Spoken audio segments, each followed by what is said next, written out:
Chapter 69, Believe in Me. Chapter 69, Believe in Me. The whole Godstone Square was silent. Emojon's clamoring seemed to echo in the arena. Shi Jian's face was in a grimace, and he was trembling in rage. He almost wanted to go to the middle of the arena and slap Emojon to death. The Baiming, Ling, Emo, and Zhou families all looked at Shi Jian. Many warriors around the arena were looking at Shi Jian in sympathy. At this point, everyone could see the vicious heart of the Emo family, and they also knew that they had definitely used some unusual means. However, that's what the martial competition was like. Each side would use their own methods, and as long as they're not strongly against the rules of the arena, no matter how tragically the loser turned out to be, no one would say a thing. Even if the Shi family were highly displeased, at that moment, there was nothing they could argue about. And the others, of course, would not step into such murky waters. At that moment, Han Feng suddenly came up from behind the people of the Shi family and passed a slip of paper to Shi Jian. He said, "Master, someone told me to give this to you." Shi Jian was barely able to control his anger. As he took a glance at the note, his expression suddenly froze. The children from the Emo family have taken the blood vigor pill, made by the Poison Dragon Valley of the God-blessed Empire. The blood vigor pill allows one to increase their strength by twofold for a short period of time at the cost of being unable to use their martial powers for a whole year. It is best for you not to continue the following matches, or else you will still lose miserably. The old man standing next to Emojon is the alchemist Xie Shou from the poisonous Dragon Valley. Sincerely, Musun.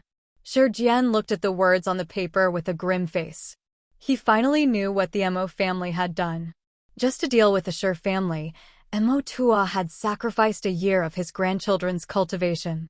In turn, this caused Shi Tianluo and Shi Tianyun of the Shi family to be bedridden for at least 3 to 5 years. This method was ruthless to the extreme. Shi Jian's expression was gloomy. Looking at Shi Yan, he suddenly could not decide how to proceed. If Musun didn't pass on this information, Shi Jian might have actually let Shi Yan enter the arena. But since now the truth was known, Shi Jian knew that Emojon must have also taken that blood vigor pill, and that now his abilities were enhanced for the upcoming battle. Knowing this, Shi Jian faltered. Emojon was already at the third sky of the nascent realm. But after taking the blood vigor pill, he would have the ability of a human realm warrior. Human realm warriors could easily break the second stage of Shi Yan's petrification martial spirit. Shi Yan had only started cultivating recently, so Shi Jian naturally thought that Shi Yan lacked real battle experience. In this situation, Shi Yan could easily be crushed by his opponent. But Shi Yan had twin martial spirits. In a long run, he would definitely become as good as Bai Mingsu. He was the true future hope of the Shi family. If this battle led to Shi Yan losing miserably and suffering heavy injuries, not only would it slow down his path to success, the strike could probably devastate him forever. The more he weighed his options, the more hesitant Shi Jian felt. He almost had the thought to protect Shi Yan, even if he were to be disgraced. Then, at this moment, Zhou Shi came slowly from the Zhou family side, carrying a giant backpack. Zhou Shi's captivating figure caused unrest outside the arena. Many looked at Zhou Shi lasciviously, their eyes gazing towards her beautiful long legs. Soon, Zhou Shi arrived at the Shi family's place. She stood next to Shi Jian and put the backpack on the Shi family's table, saying quietly, "Grandpa Shi, my grandpa told me to bring the dragon turtle armor to you in the hope that you would win." Then, she turned her head and looked at Shi Yan and spoke quietly, "Go for it." After that, Zhou Shi left the Shi family area and returned to the Zhou family. Even when she arrived back at the Zhou family, her beautiful eyes were still locked onto Shi Yan from across the arena. Everyone in the Shi family felt devastated. Not only those who didn't know about Shi Yan's situation, even those who were actually aware of Shi Yan's cultivation level were also pitying him. A warrior who just recently broke through to the third sky of the nascent realm, versus one who heavily trained for 20 years and slowly came to this realm step by step. It's clear who is stronger. Besides, the Emo family obviously played dirty, so now the actual gap between the two was like a deep valley. Dragon Turtle Armor. When Shi Jian saw the armor, he was completely shocked. Even though his confidence was restored, he still hesitated a bit. Passing the paperslip to Shi Jian, he murmured, "Sigh, Grandpa doesn't know what to do either. You decide for yourself. If you think it's too hard, then just give up." When he said the words, "give up," Shi Jian suddenly felt exhausted, as if he aged some years. Shi Jian still looked unconcerned with the recent surprising developments. He glanced at the paperslip, but didn't show any reaction. He was still calm as ever. He had already realized that the Mo family must have used some underhanded means. Before Shi Jian had even finished speaking, Shi Jian leapt off and appeared in the middle of the arena. He spoke lightly, "Shi Jian from the Shi family. Nascent realm, third sky. Please enlighten me." A great disturbance stirred in the crowd. The silent arena suddenly became louder than the street markets. Many were in utter shock, puzzled as they looked at Shi Jian. "Who's this kid? I've never heard of this guy in the Shi family." Right, he never showed up in any of the previous martial competitions. When did the Shi family get such a warrior? Shi Jian. "I know. Isn't he that young master of the Shi family who loves to study ancient texts? This guy never practiced martial arts. I only know him because he always caused trouble." "No way. He has never cultivated in martial arts, but still is at the third sky of the nascent realm." "Who knows? But even if he is at the third sky of the nascent realm, what can he do? You saw what happened when Mo Qi, who's only at the second sky of the nascent realm, went against Shi Tianyun, who was at the third sky of the nascent realm. About that Shi Jian guy, maybe it's only because Shi Jian doesn't want to be embarrassed, so he sent him out to die." "Yeah, sigh, poor guy, being sacrificed like that." Around the arena, the sounds of gossip rose everywhere. Not a single warrior felt optimistic about Shi Jian. After knowing his true identity, they all thought Shi Jian had only let him go up out of frustration. The outcome was already decided. On the Baiming family side, Baiming Sheng also furrowed his brows slightly. He turned his head to a dedicated warrior on the side. "What's the deal with Shi Jian? Why was there no news about him? When did the Shi family get another nascent realm, third sky kid? Did he appear out of thin air?" "Master, I didn't know either. Since a young age Shi Jian didn't have the Shi family's martial spirit, so we didn't spend much effort observing him. Who knew that he's suddenly a little strange?" Baiming Sheng nodded, he frowned and asked no more. Baiming Su was dazed for a second, as a flash of surprise gleamed in his eyes. He stared at Shi Jian for a while, then suddenly realized, "Hey, isn't that the kid who was drinking with Han Zhong in the spring pavilion a few days back?" Mu Yudai and Di Yalan also remembered and lightly nodded at the same time. From far away, Di Yalan stared at Shi Jian, who was talked about by many people in the arena. Her expression was a little strange, and with a low voice she said, "It's him. He's definitely gonna die." Baiming Su shook his head, unconcerned. No matter how amazing his luck was before, this time, against Emojan, he'll be crippled, if not killed. Mo Tua also dazed out for a second, then he sneered, "I don't care where this little bastard came from, but we'll never see him again." "Shi Jian, take that thing." Shi Jian shouted while grimacing. He pointed at the dragon turtle armor brought by Zhou Shi and hinted at him.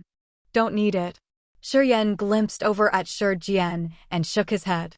Then he smiled at Emojan. "At the spring pavilion, I told you we'd meet again. Now do you know who I am?" "I know." Emojan laughed arrogantly. "You're just someone who came here to die." "Haha, the Shi family really has nobody now. Sending out a guy who researches ancient texts. Ha ha ha, I'm gonna laugh to the death." Shi Jian didn't show any anger, he looked indifferent, and stood in the arena waiting. "Ahem, head of the Shi family, you can put out your bet now." The director standing at the round table shouted out, "Master! Master! Master!" At the Shi family tower, many of the dedicated warriors shouted, clearly indicating their displeasure. All of them had heard about Shi Jian. Even if he had somehow reached the third sky of the nascent realm, everyone believed that it was for naught, and that Shi Jian would lose miserably. If Shi family lost the fight again, not only would be crushed in the competition, they would also lose their high-value bets, the repercussion of which would last forever. "Brother, you must not." Sir Tai advised Sir Tian strongly, still injecting his profound qi into Tian Yun. "Brother, it's not worth that little bit of pride. Tian Luo and Tian Yun have already lost. You can't bring Shi Yan in too. Just let it go, brother." Shi Yan could clearly hear all the chatter behind him. Groaning, he looked back at Shi Jian and said calmly, "Grandpa, believe in me." "Okay." Shi Jian, who was hesitating over his choices, looked at Shi Yan's confident expression. And for some reason, he actually did choose to believe in him. He suddenly roared, "Phoenix City. Our family bets the authority to the whole city. If the Mo family wins, our family will cede the authority for Phoenix City immediately." This led to another great disturbance in the crowd. Everyone started gossiping and chatting again. Phoenix City was a big city in the Merchant Union, and the Shi family had been holding the authority to the city for decades. Now Phoenix City had been branded with the Shi family's name. It could be said that Phoenix City was where the Shi family's influence was deepest. Now Shi Jian was putting up the authority for Phoenix City as a bet. Was he going insane? "Big brother. Master." Everyone in the Shi family were on their feet as they looked at Shi Jian in disbelief. All of them started requesting Shi Jian to take back the bet vehemently. "Stop trying to persuade me. My mind is set." Shi Jian's stubbornness was back, and with a straight face, he sneered, "It's either make or break. I will take the risk this time." Everyone in the Baiming family and the Ling family were also stunned. Clearly they didn't understand either. So Su dazed for a moment, then sighed and said quietly, "Now there's no turning back for Brother Shi." "Okay." Mo Tua suddenly stood up and shouted loudly, "You can't take this back now. Take it." Shi Jian took the deeds from his personal pocket and passed it to the director who came towards him. Then he shouted coldly, "Mo Tua, your little bet is not enough. I will add 3 more mines." Mo Tua scowled, then sneered, "It's a sure-win match. Doesn't matter how much more I add. After all, it will still belong to the Mo family in the end." Soon, the director took the bet from the Mo family up to the round table, then suddenly roared, "The match starts." Chapter 70. The Focus of Attention. Chapter 70. The Focus of Attention. Let the battle begin. The referee's announcement officially started the much-anticipated battle. Emojan was wearing a cold and arrogant smile. In an instant, streams of electricity came out of his body, materializing into electric snakes. Those electric snakes intertwined around Emojan's whole body, which made him look dazzling. Emojan, a warrior of the third sky of the nascent realm, stood in the battle arena with pride, while electric snakes were circling all over his body. His lightning martial spirit was apparently way more powerful than Mo Yenyu's and Mo Chi's. As his face gradually turned pale, those electric snakes kept twisting around his body, looking hideous and seemingly wanting to eat people. The petrification martial spirit of the Shi family is said to be the king of close-range battle in the Merchant Union. "Hehe, I will give you a chance. Come near me and fight." Emojan stood still and burst into laughter with arrogance and pride filling his face, not caring about Shi Yan a bit. "That guy is way too arrogant." "Well, he is in the position to be arrogant. The lightning martial spirit of his is way stronger than that Mo Chi's. The result is quite clear now." Exactly, the Shi family will have a nasty failure for sure. Around the battle arena, the warriors standing on the high green stone building were all shaking their heads as no one anticipated that Shi Yan could beat Emojan. Even on the Shi family side, everybody was in bad mood, sighing with disappointment. Well, with his usual indifference, Shi Yan strode towards Emojan at a leisurely pace, as though he thought nothing of him. While walking, his body petrified gradually and his skin grew gray. Before he came into the battle arena, Shi Yan had wiped a certain powder all over his body. That powder did nothing but change the color of his martial spirit so that it looked gray, even though his petrification martial spirit had already reached the 2nd stage. Shi Jian did this as he wanted to avoid anyone thinking they were cheating. After all, it was a known fact that a nascent realm warrior couldn't reach the second stage of the petrification martial spirit. Kid, you were really something in the spring pavilion. I hope you can be as sharp as you were then.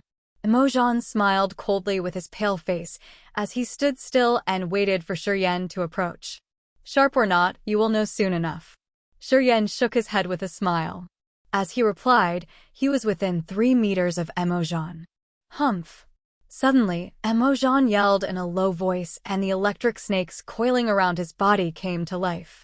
Those electric snakes flew out and dashed towards Shiryen in a second. Damn! Shirtai cried in fear. There they go. Dodge! Shiryang couldn't help but cry out. Hiss, hiss, hiss.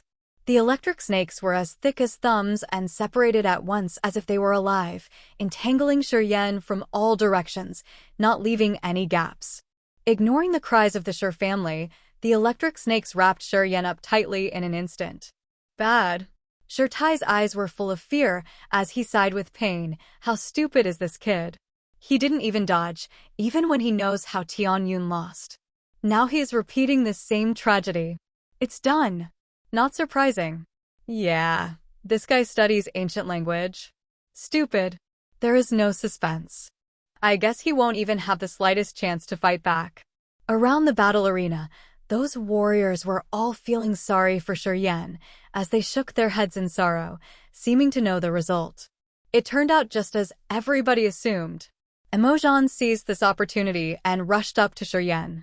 Within his left hand and in his right hand, he struck his opponent who was entangled tightly by electric snakes. Boom, boom, boom, boom. Boom, boom, boom, boom.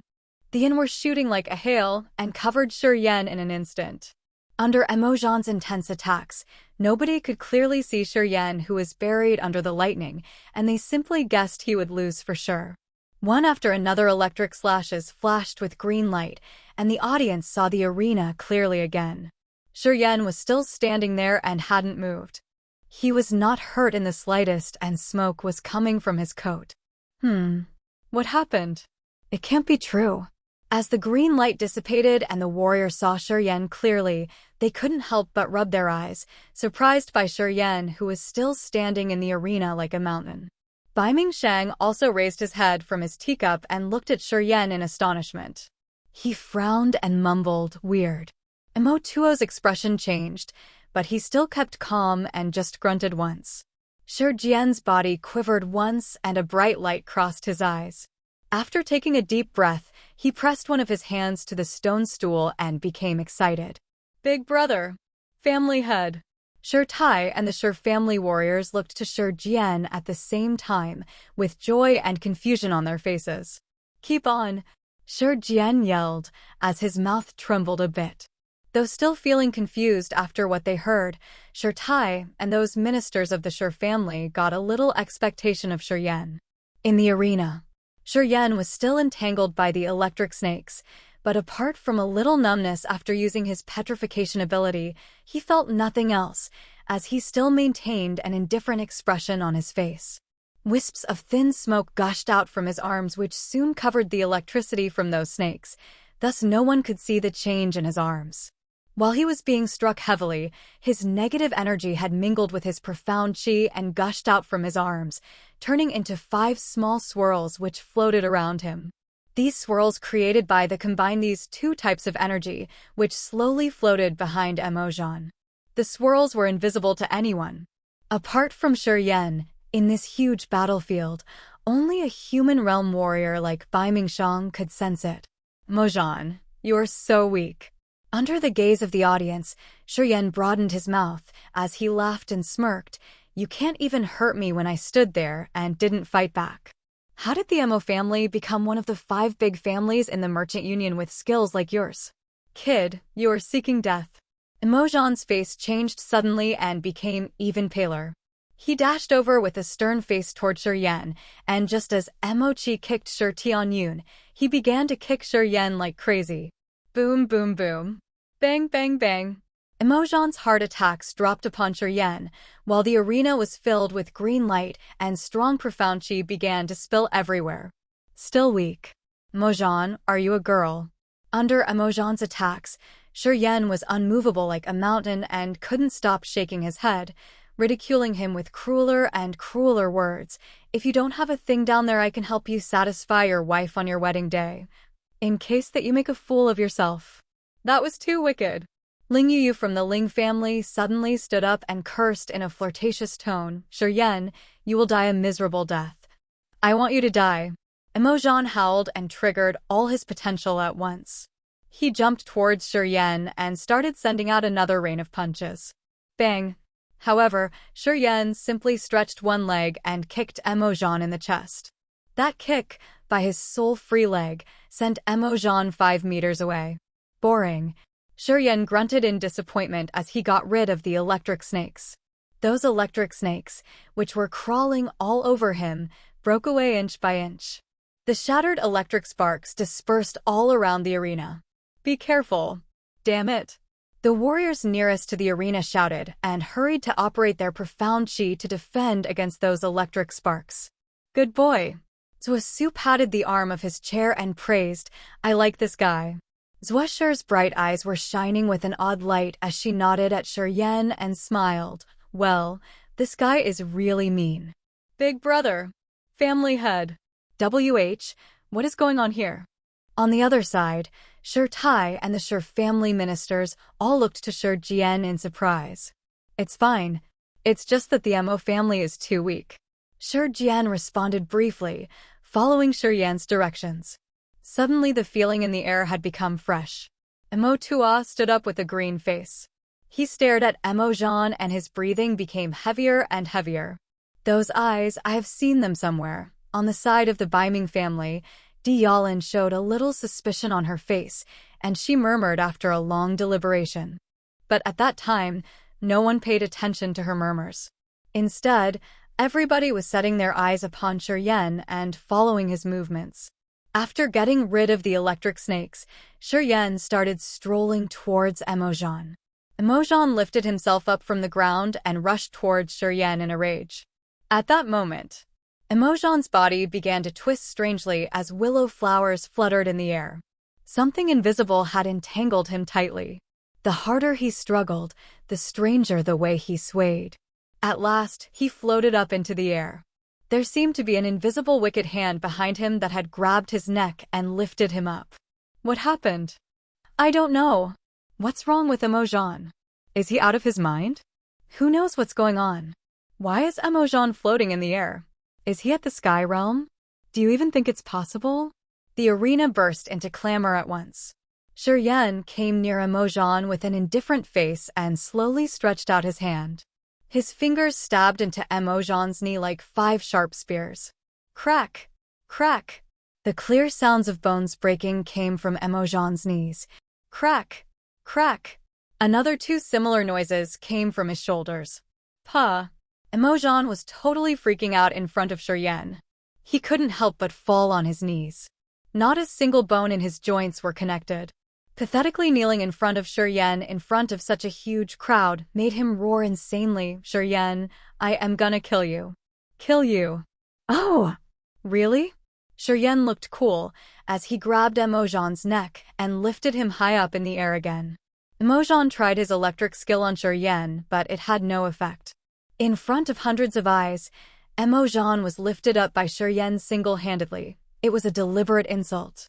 Yan intended to show Emojong's expression to everybody, for he circled the arena so that every warrior present could see the grief and fear on Emojong's face.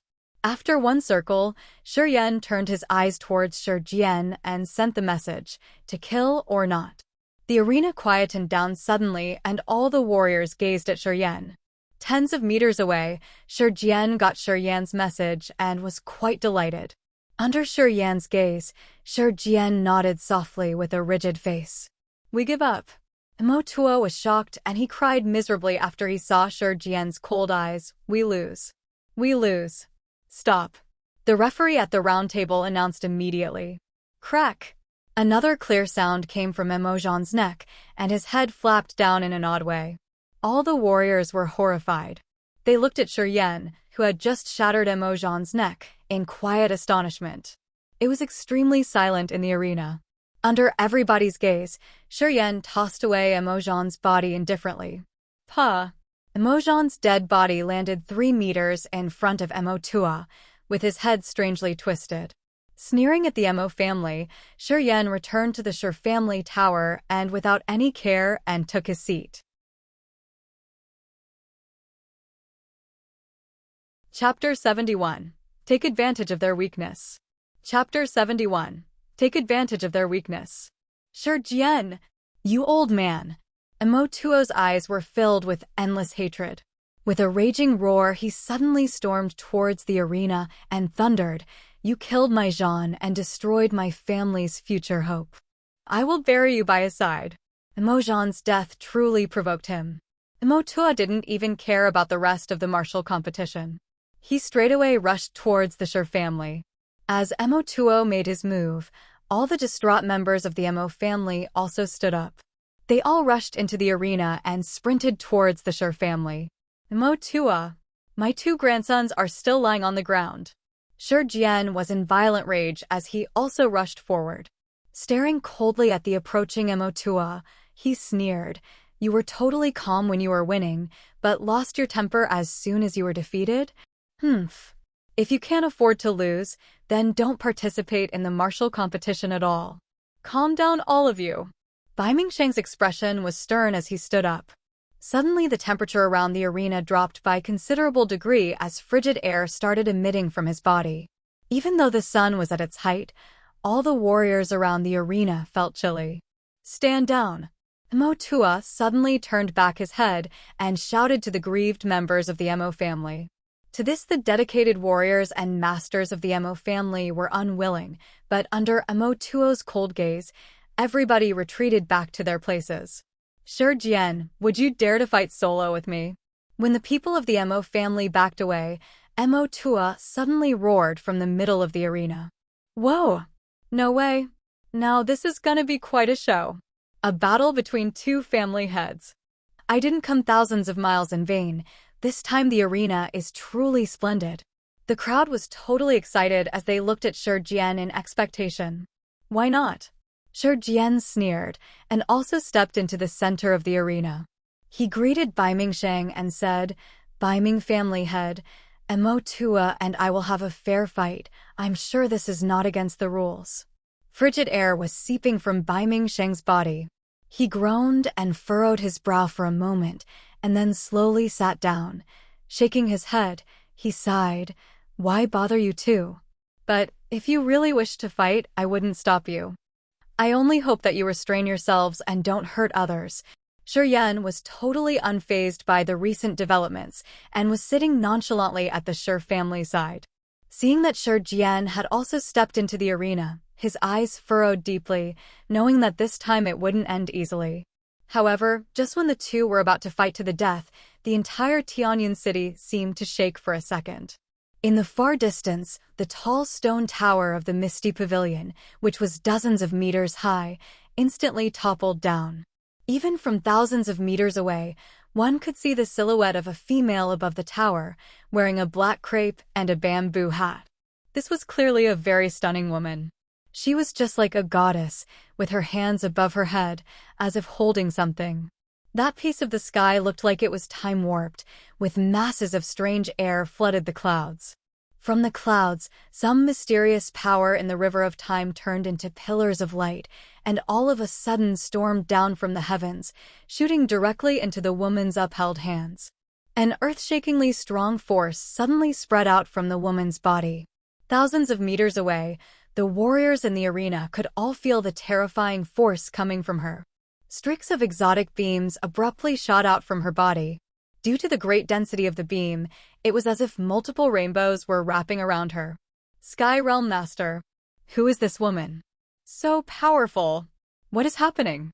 Why is there another Sky Realm Master in the city? All the people in the arena were totally focused in her direction, completely forgetting Emotua and Shiyan's fight. In the blazing hot sunlight, the woman with the perfect body raised her hands in midair. Suddenly an enormous radiant hand emerged from the sky and violently smashed down like a mountain. Under that gigantic hand, a black, was forming, which was slowly increasing in size. Gradually, that black formed into the silhouette of a person.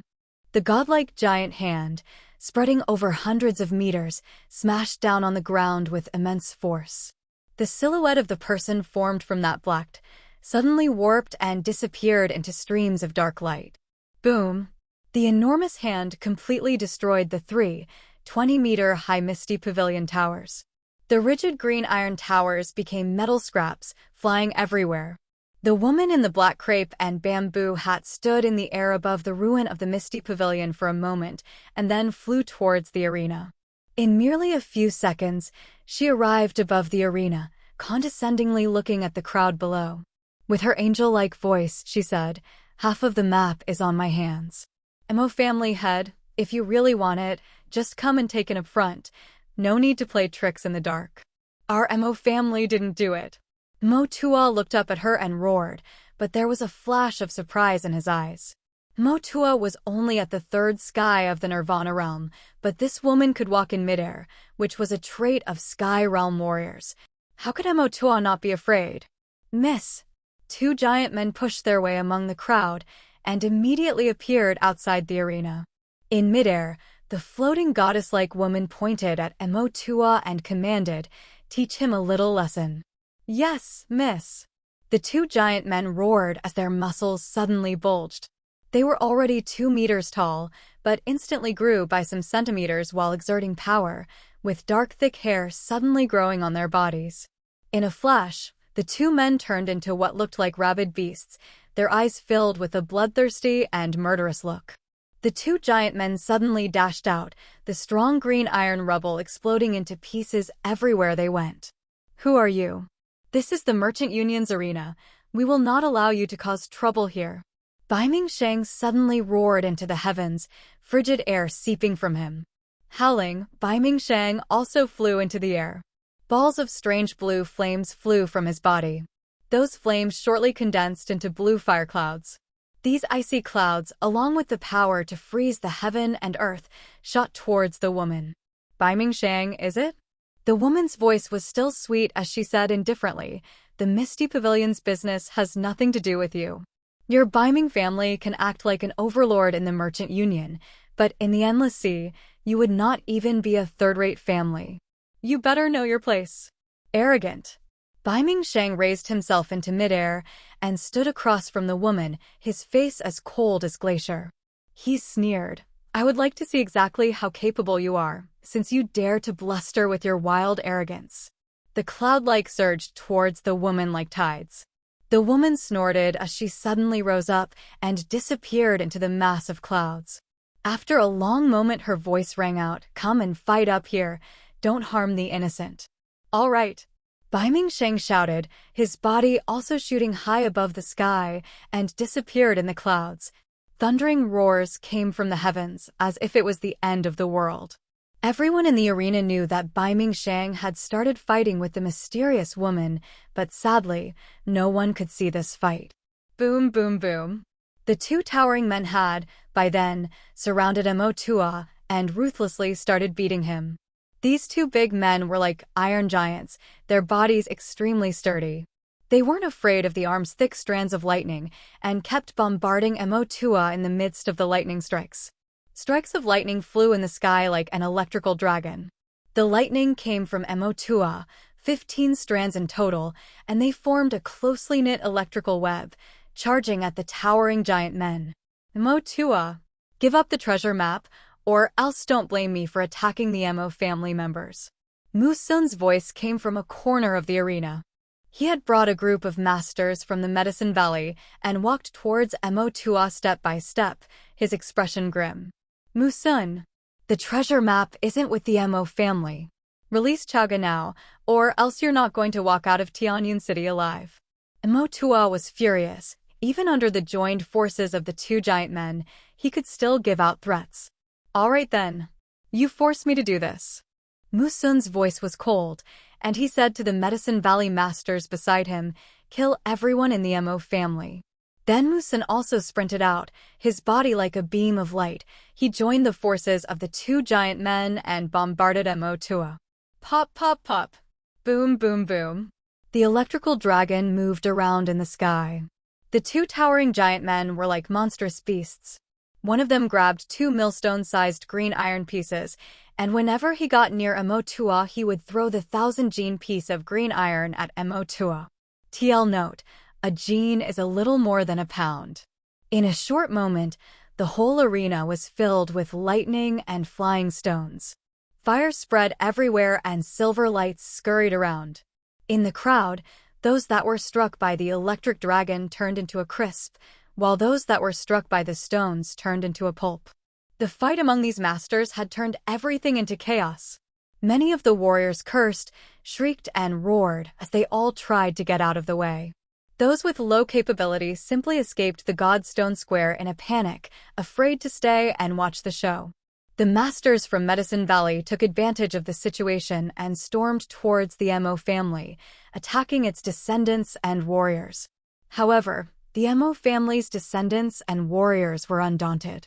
They weren't afraid of the Medicine Valley's attacks and firmly suppressed those that came at them.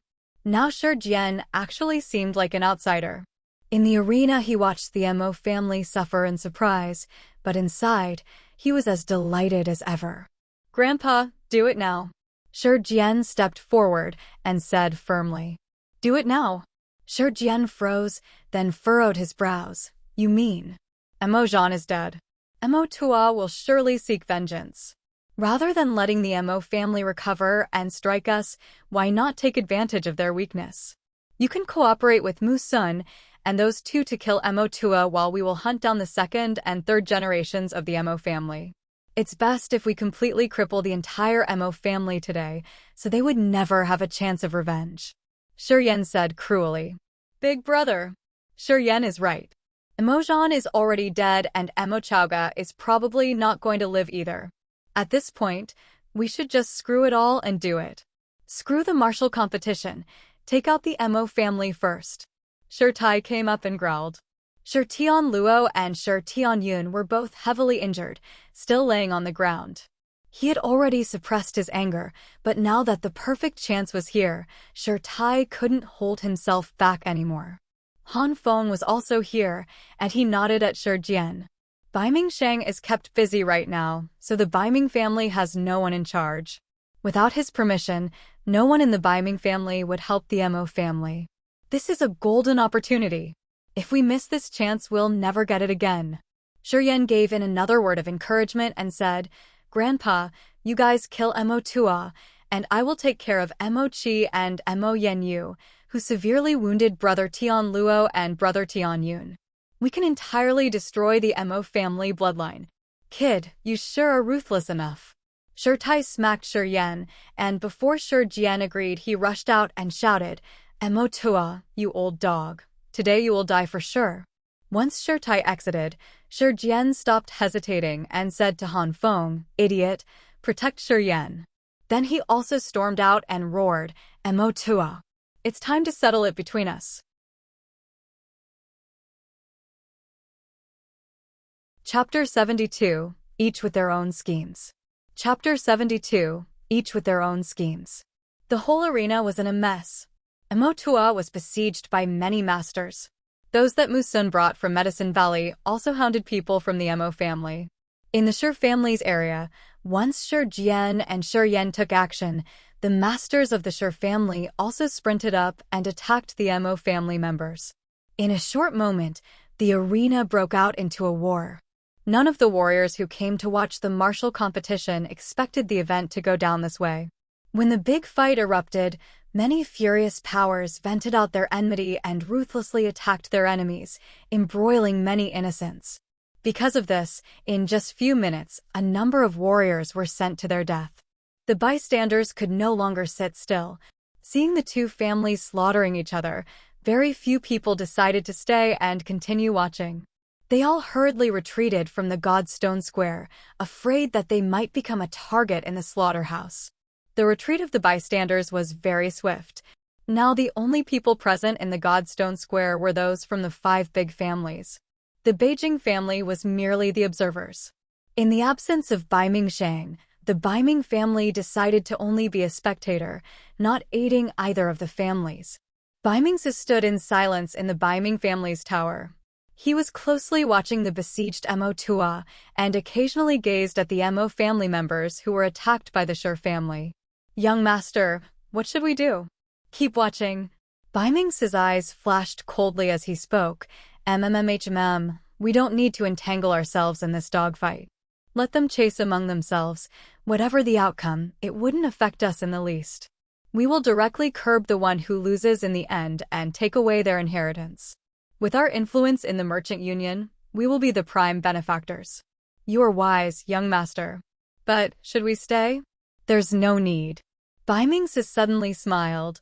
Let's go back. Staying and doing nothing wouldn't be that great after all. We're not joining the fight anyway, so let's go back and arrange things a little. Let's go. Upon hearing that, all the masters from the Baiming family nodded in unison. Led by Baimingsu, they all retreated from the God Stone Square. Now, in the arena, only 4 families remained: Zhua, Ling, Mo, and Shi. The Shi and Mo families were fighting, while the Zhua and Ling families were merely the spectators. Unknowingly, Shi Yang arrived at where the Zhua family was. He bowed to Zhua Su and said, Uncle Zhua, hope you could please keep an eye on the Ling family during this fight. Zhua Su casually replied while sipping his tea, Don't worry, the Zhua and Ling families always had feud between us. If the Ling family dares to make a move, we won't be sit still either. Rest assured and do whatever your Shi family wants. The Ling family won't be problem for you. Thank you, Uncle Zhua. It's nothing, whether it be business or personal affairs. The Zhua family and the Shi family have always been allies. Of course, we would take some pressure for you. Zhua Su nonchalantly said. He gazed at where the Shi family was assembled and asked in confusion, Where's Shi Yan, that little brat? Why haven't I seen him? Shi Yang was surprised and also looked around, realizing that there truly was no sign of Shi Yan. He shook his head and gave a wry smile. That kid was just there. Now who knows where he's gone. Watch that kid. The brat is very good. He's gonna be the future hope of your Shi family. You can't afford to lose him. Zhua Su said. Haha, Uncle Han Feng is keeping an eye on him. No need to worry, Uncle Zhua. All right then. Zhua Su smiled, and while glancing at Zhua Shi next to him, his smile looked a little strange. Xiao Shi is also quite fond of your Shi Yan. Shi Yang's expression bloomed, and he nodded. I'll be going then, Uncle Zhua. When Shi Yang was gone, Zhua Shi's face flashed in confusion, and she said, Grandpa, when was I fond of that guy? What are you bullshitting about? Sending that dragon turtle armor was your idea too. It wasn't just me who wanted to help him. Sheesh. Haha, whatever, same thing. Zhua Su seemed like he was in a good mood, and he told the Zhua family members, We will stay here for now and watch the Ling family for the Shis. If the Ling family dares to get involved, we don't need to act kindly to them either. Hehe, after today, the situation in the merchant union is really going to turn upside down. We can't let the Ling family take any benefits. At the Ling family side, the head of the family, Ling Ju, frowned silently. The masters of the Ling family were all standing behind Ling Ju. Seeing that he hadn't spoken yet, these people were all on guard, as if silently waiting for his decision. At the Mo family's place, all their members were surrounded by the people from Medicine Valley and the Shi family. Their situation was turning from bad to worse. Suddenly, Mo Chao Tian broke through and quickly rushed to Ling Ju's side. Kneeling down on one knee, he spoke in panic, Uncle Ling, please let the Ling family step in. My father is besieged by many masters. He might not last long. We are also being chased by people from Medicine Valley and the Shi family. It's getting harder and harder to hold up. Uncle Ling, for old time's sake, please help our family. The entire Mo family will always remember your favor. Ling Ju furrowed his brows and lightly sighed. He said in frustration, Chao Tian, it's not that I don't want to help, but the Zhua family hasn't made a move yet. Once our family gives aid, the Zhua family will immediately spring up. The reason why I haven't done anything yet is because I'm watching the Zhua family for you guys. But if this continues, the Mo family might not be able to withstand it any longer.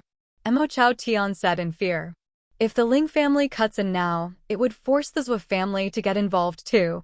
It would be useless. Lingju shook his head. He hesitated for a moment and then shouted, Xiaofeng, bring some people and bring Yanyu back here. Yanyu is your future wife. She can't die. Yes, Ling Xiaofeng called out and fiercely sprinted out, accompanied by some of the warriors from the Ling family. Chao Tian, Yanyu is your daughter, and the daughter-in-law of the Ling family. I will protect her for you. As for the rest, Sai, I really can't help. I can only promise you that I will make sure the Zhou family won't step in to go against the Mo family. This is all I can do. Ling Ju said in frustration. Mo Chao Tian was in a daze. He deeply gazed at Ling Ju, and after quite a while finally turned away in grief, silently returning to the Mo family's battle. Big brother, Ling Jieqing whispered hesitantly. He said, if we don't help, the Mo family will definitely lose heavily this time. Mo Tuo might develop a hatred for us. Ling Ju's expression was calm as he sat there and lightly took a sip of tea. He lowered his head and said, younger brother, at this time, we cannot be reckless. Zhou Su won't easily let us join the fight. Besides, the Misty Pavilion has a Sky Realm Master. She is going against the Mo family. If our family steps in, we won't get anything good out of this. Also, this is an opportunity. Mo Zhan is dead and Mo Qi is in danger. Yanyu will be the hope of the third generation of the Mo family. If Yanyu becomes our family's daughter-in-law, our Ling family can openly take the Mo family's properties when they get in a dangerous situation. And if one day Yanyu becomes the head of the Mo family, with her status as the daughter-in-law of the Ling family, hee. Good scheming, big brother. Ling Jie was stunned for a while, then he finally nodded. I was thoughtless, big brother. You are one that strongly considers the future. Yes, we only need to protect Yanyu. The rest we don't need to care about. Ling Ju raised his head and squinted towards the fight in midair, saying, when Yanyu gets here, we can go back. This time the odds are against Mo Tuo. He sighed. Who would have known that the Misty Pavilion hit a Sky Realm Master? Brother Mo, it's not that I don't care about our friendship, just that you're truly in back luck. Grandpa Ling, I beg you to save my grandpa. Mo Yanyu was brought back. Once she arrived at the Ling family side, she immediately knelt down. Tears streaked down the sides of her cheeks. If you don't help now, my grandpa might not be able to last long. Grandpa Ling, please. As long as you give in your aid, I will marry Xiaofeng right now. Yanyu, it's not that I don't want to help, I just really can't. Ling Ju shook his head. He stood up and said, in the future you will understand the painstaking decisions I am making now. Everything I am doing is for you and Xiaofeng. Brother, take away Yanyu, we are going home. Yes! Ling Jie suddenly appeared behind Mo Yanyu. He hit her once, and the breathlessly crying Mo Yanyu suddenly went limp and fainted. Head of the Zhou family, I think that this martial competition can go on no more. We are going back in advance. How about the Zhou family? Ling Ju looked at the faraway Zhou Su and shouted loudly. Zhou Su was surprised, then secretly cursed out at the old fox. He also smilingly stood up and said, we were also going to go. Why? Should we go together? Sure thing. I was just going to chat a little bit with Master Zhou, then we shall go together. Ling Ju nodded and replied with a smile. In the arena, the Ling and Zhou families had been sitting still as mountains. However, at this crucial moment, as if they did not see the chaos inside the arena, the two heads of the families walked side by side, and with their subordinates behind them, headed straight out of the God's Stone Square. Those remaining in the God's Stone Square were only the onlookers who thought that they were strong enough to bear the aftershocks of the battle, the Mo family, the Shi family, and the people from the Medicine Valley. Chapter 73. The Change in the Fallen Godstone. Chapter 73. The Change in the Fallen Godstone. Shi Yan was roaming the Godstone Square leisurely. Wherever there was a body, he would appear. His presence would cause the body to completely dry up and become devoid of any profound qi in mere seconds. Because of the devastating battle, many nearby warriors felt the brunt of it. Those warriors of elementary and nascent realms were the most affected, for they couldn't block the aftershocks from the battle between the Nirvana realm warriors. Once they became entangled in their battle, there was no hope for them. In just a few minutes, Shuryen roamed around the Godstone Square and harvested all the profound chi from 7 elementary realm and 4 nascent realm warriors. Only human realm warriors were somewhat lucky to escape, as they could withstand the aftershocks generated from the battle, not receiving any life-threatening wounds.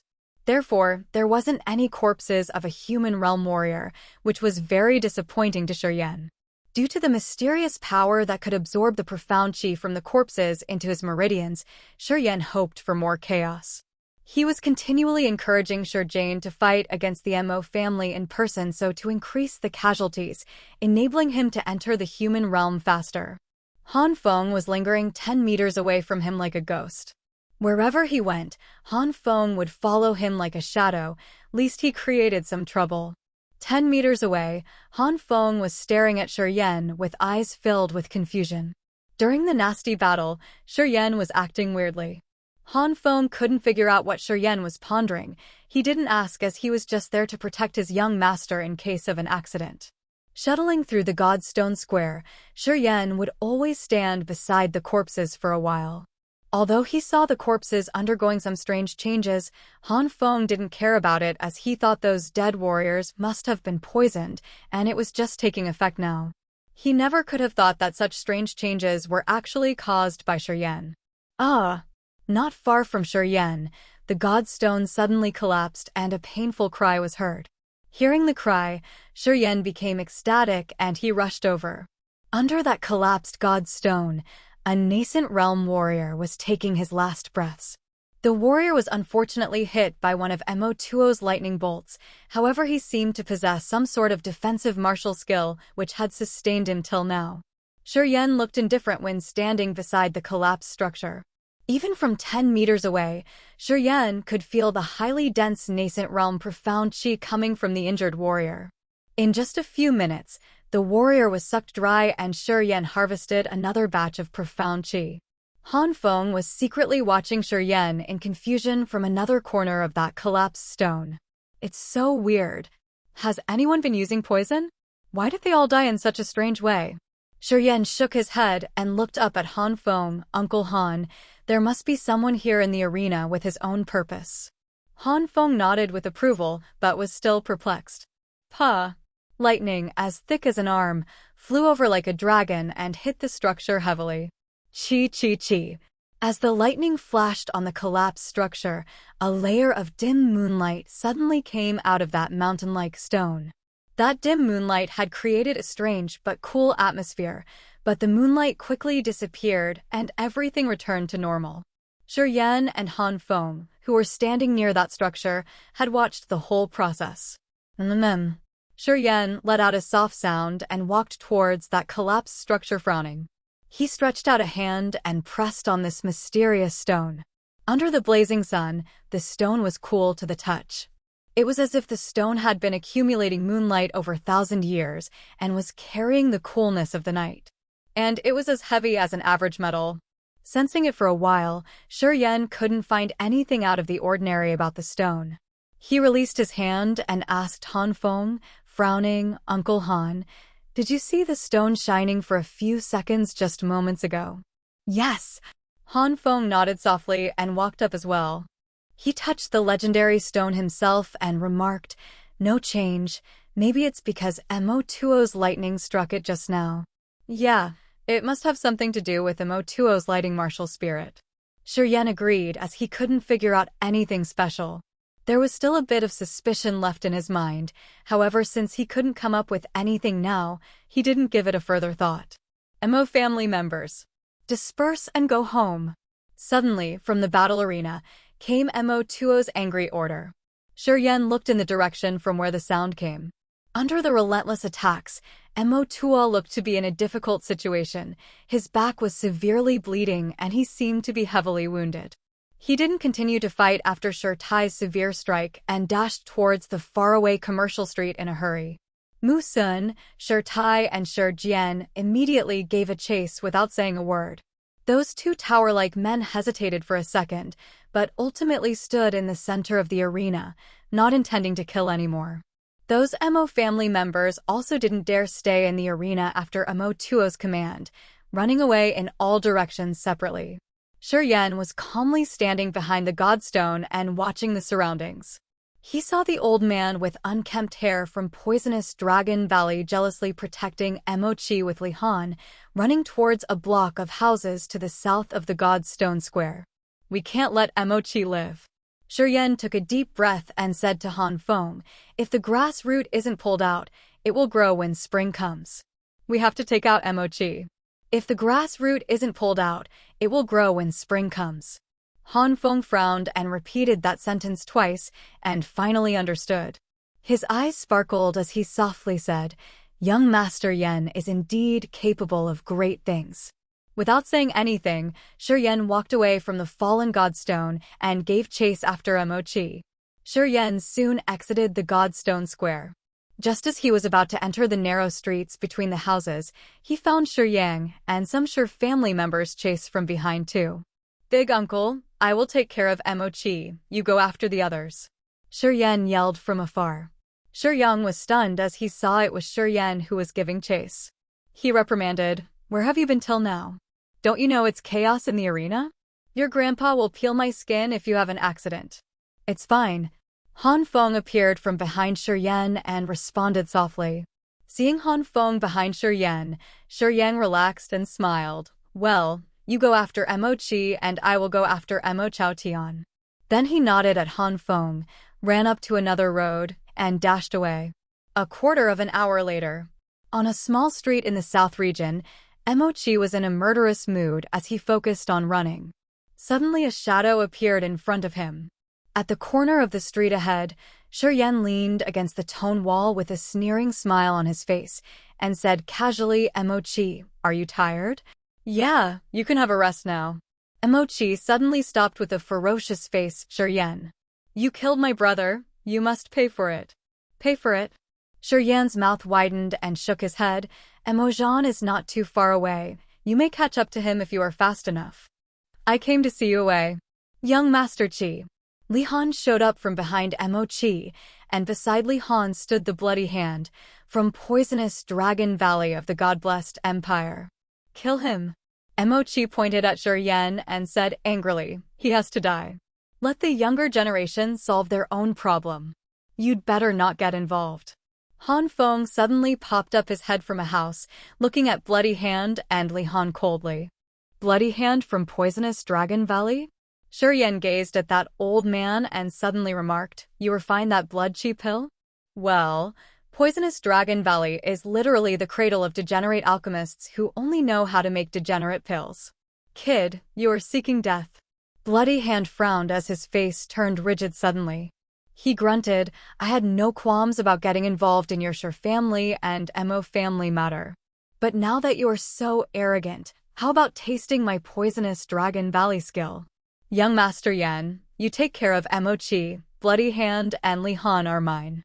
Han Feng announced softly and flew down from the roof as light as a feather and stood between Bloody Hand and Li Han. Hee hee, you think we, poisonous Dragon Valley, are that lame? Bloody Hand smiled cunningly and immediately swallowed a strange pill, which was as big as a longan and as crimson as blood. After having that pill, Bloody Hand's eyes suddenly turned red and his jumbled hair stood at its ends, while dense smell of blood came from his body. Han Feng's face changed suddenly. Young Master Yen, go home right now. Li Han, Mo Chi, kill that arrogant kid. I will take care of the old man. Bloody Hand broadened his mouth in a smile and licked his lips with a horrifying expression. Uncle Han, be careful. Shi was on alert as he realized something strange from Bloody Hand's change. He took a glance at Han Feng and Mo Chi and ran towards the Green Moon Lake as fast as possible.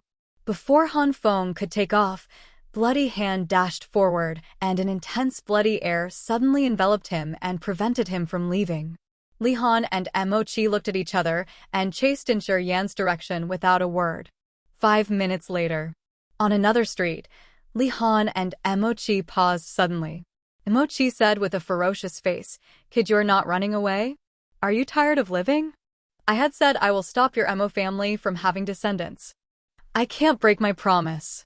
Yan stood at the entrance of the street, looking grim. Wisps of white smoke were suddenly emitted from his body. The negative energy gushing from him gave off a murderous impression, like he was a bloody god of slaughter from the Shura blood sea. Since Han Feng was not with him, he could finally use his real ability now.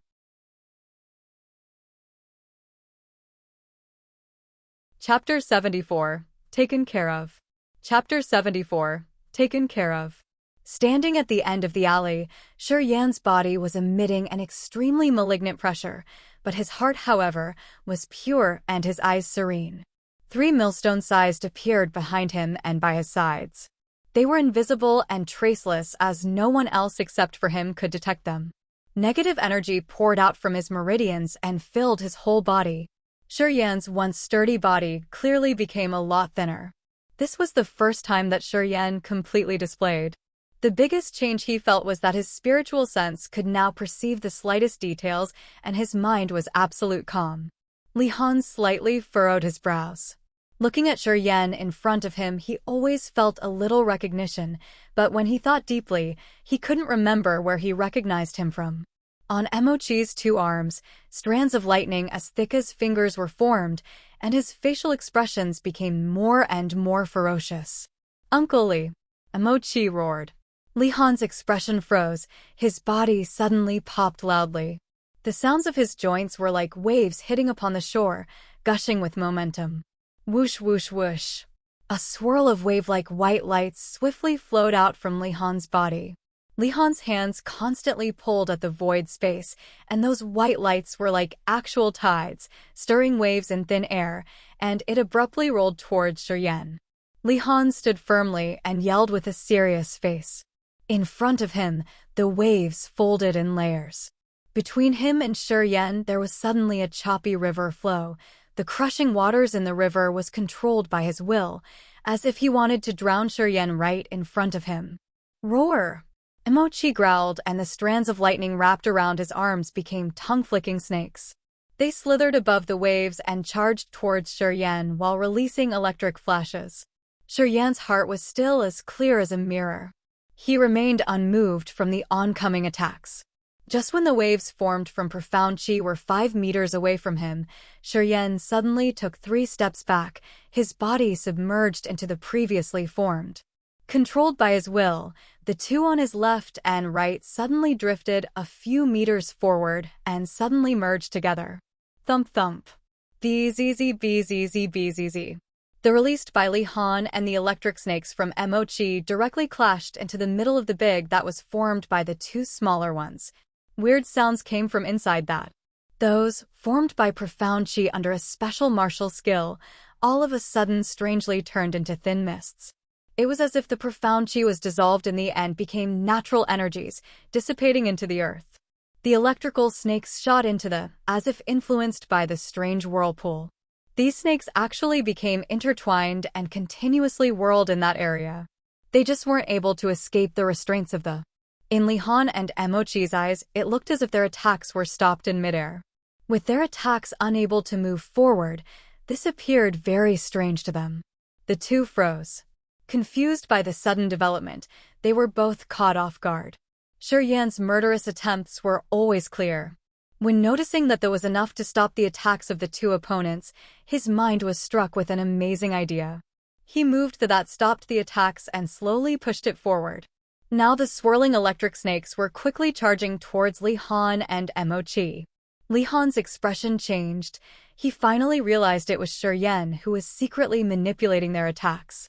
He quickly stopped his martial skill and pulled out a sharp silver-white sword from his waist. Once the sharp sword was in his hands, it looked as if it was tinted with a layer of color. The sword suddenly turned a strange light purple color, with purple marks appearing on the blade. Li Han flicked his wrist, and all of a sudden, the sword shone with a bright purple light. A 3-meter-long fierce purple aura suddenly shot from the tip of the sword. With a straight face, Li Han shouted, and raised his sword to strike down. Bzzz bzzz. The sword aura and the blade directly slashed onto the. But they remained unaffected. The lightning that came from Emochi was still suspended from above, and all at once, dropped onto Li Han. Li Han shouted in pain and hurriedly tried to retreat. Shi Yan suddenly moved. Like a thrusted spear, Shi Yan's body stabbed straight towards Mo Qi. Mo Qi's expression changed, and he hurriedly backed away in fear. Mo Qi! Shi Yan roared while coming towards Mo Qi. Mo Qi instinctively looked towards Shi Yan. Endless bloodlust was shown inside Shi Yan's eyes. It looked as if countless evil spirits were about to fly out of his pupils. Those evil spirits were drenched in blood. You could even clearly see their fragmented hearts in the chests as they rushed to pounce at Mo Qi. Mo Qi was suddenly stunned. He blanked out in this crucial moment, right where he stood. Pucci. The 5 fingers on Shi Yan's left hand were like a sharp blade, stabbing right into Mo Qi's chest and pierced his heart in one strike. Shi Yan's 5 fingers came straight out of Mo Qi's back. Mo Qi shook under the piercing pain, his eyes instantly turned back, and his consciousness returned. Mo Zhan is still waiting on the death road for you, take care. Shi Yan looked at him emotionlessly and abruptly drew out the hand from his chest. Whoosh! Blood gushed out from Mo Qi's chest like a river bursting at its banks. Shi Yan quickly dodged the blood flow. Thump! Mo Qi's life force was extinguished, and he fell on his back with blood still endlessly rushing out his chest. Young Master Qi. Li Han, who was numbed by the lightning, screamed out loud, his face full of terror.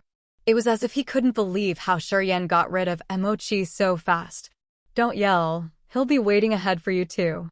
Shi Yan turned around. He suddenly raised that blood-covered left hand and waved it at Li Han.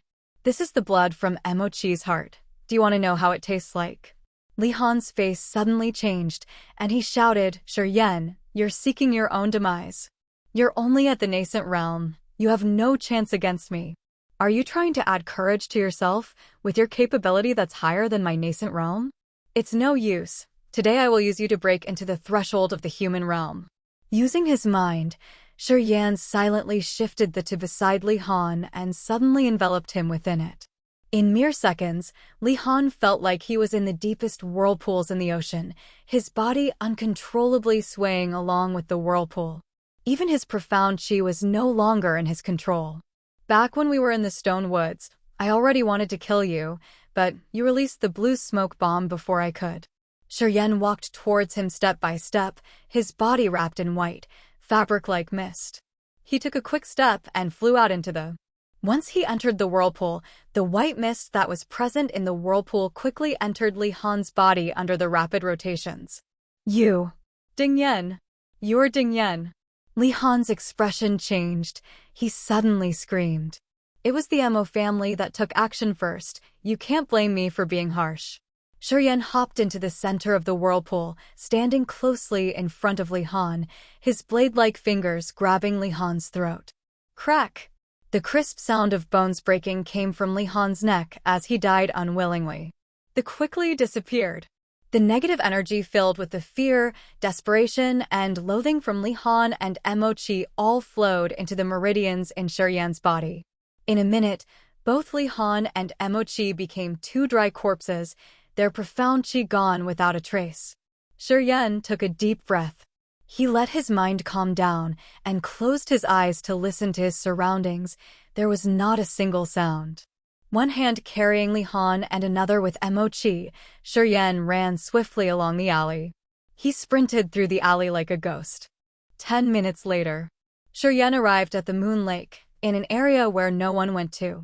He threw the corpses of Li Han and Mo Qi into the lake, watching the 2 corpses sinking to the bottom. The look on Li Han and Mo Qi's dead bodies was too obvious. To prevent anyone from noticing his secret, he had to properly take care of their corpses. At this sensitive time, he couldn't reveal his identity. The Baiming family was still trying to find him. To look out for the Baiming family, he had to continue hiding his true identity. He could only take care of business more conveniently while in the dark. Splash! As Shi Yan was standing there in a daze, a breathtakingly gorgeous face suddenly appeared in the middle of the Moon Lake. This was a startling beauty. Her temperament was elegant, noble, and extraordinary, like a goddess of the Moon Lake that came down from the heavens. This woman was wearing a black crepe. The crepe now clung tightly to her perfect figure, revealing her most tempting curves. Now that stunning body rose slowly to the surface of the lake, like a beautiful bright moon. Her body surfaced from Moon Lake. Once that figure completely rose from the waters, she stepped on the lake water, her beautiful brows slightly furrowed. She walked towards the shore with elegant grace. Shiryen stared with wide eyes. This was the first time he was truly intoxicated by a woman's beauty. This woman, whether it be her body, temperament, or beauty, was completely on another level compared to Mu Dai. The mysterious woman. Just when the woman was about to walk up onto the shore, Shiryan's heart shook, and he suddenly realized who this woman was. The unknown Sky Realm Master who appeared above the arena.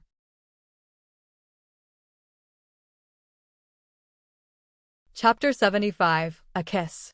Chapter 75, A Kiss. Shiryan's bright eyes were focused on the mysterious and graceful woman who was walking on the lake towards the bank, step by step. Suddenly she coughed out blood and her body shivered, as a trace of hopelessness passed through her eyes. As Shiryen watched, the woman's face grew pale and her eyes dimmed. Just as she was about to reach the bank, that mysterious woman suddenly trembled and fainted. Shiryen quickly realized that she must have been severely injured by Bai Mingsheng. After realizing this, Shiryen immediately rushed towards the lake and caught the mysterious woman before she could drown. The touch of that exquisite body intoxicated Shiryen so much so that he was barely able to bring the woman up onto the bank. Shiryen felt for breath under her nose and found her to be breathing steadily. There was a strange energy growing in her and nourishing her body bit by bit. As the bloodthirsty desire welled up in his mind, Shiryen quickly realized he was in a precarious situation as the negative energy was on the verge of exploding. He had absorbed too much negative energy, and as it was at the crucial period of purification, his meridians were emitting greater amounts of negative energy. Holding this mysterious woman in his arms, Shiryen's expression shifted continuously. After a long while, Shiryen finally came up with an idea. He tore a piece of cloth from his coat and covered the woman's gorgeous face, then directly ran to a brothel with the woman in his arms. The mysterious woman was a Sky Realm warrior, and she had been injured by Bai Mingsheng. Therefore, she would be considered to be an enemy of Bai Ming family. In the Merchant Union, the Bai Ming family was still the most influential power, as no other family could compete with them for now. This woman was so mysterious and her cultivation realm was high. Bai Mingsheng would be very unsettled as long as this woman was alive. Shiryen was determined to let her live on. Tonight, Tianyun City would not be tranquil. Bai Mingsheng would certainly send out his experts to search for this woman, and Shiryen would have to protect her until she woke up. As the negative energy in him grew stronger and stronger, and as he had such a beautiful woman in his arms, he was barely able to control his desires.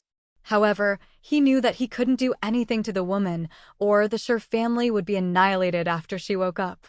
A quarter of an hour later, carrying that mysterious woman with her face covered, Shiryen directly walked into the Misty Rain House, in the south of the Tianyun City, and yelled, "Madam, get me 2 pretty girls. Quickly."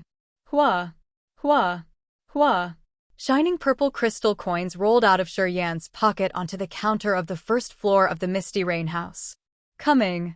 A 30-some-years-old sexy woman with heavy makeup and a professional smile on her face popped her head out from upstairs.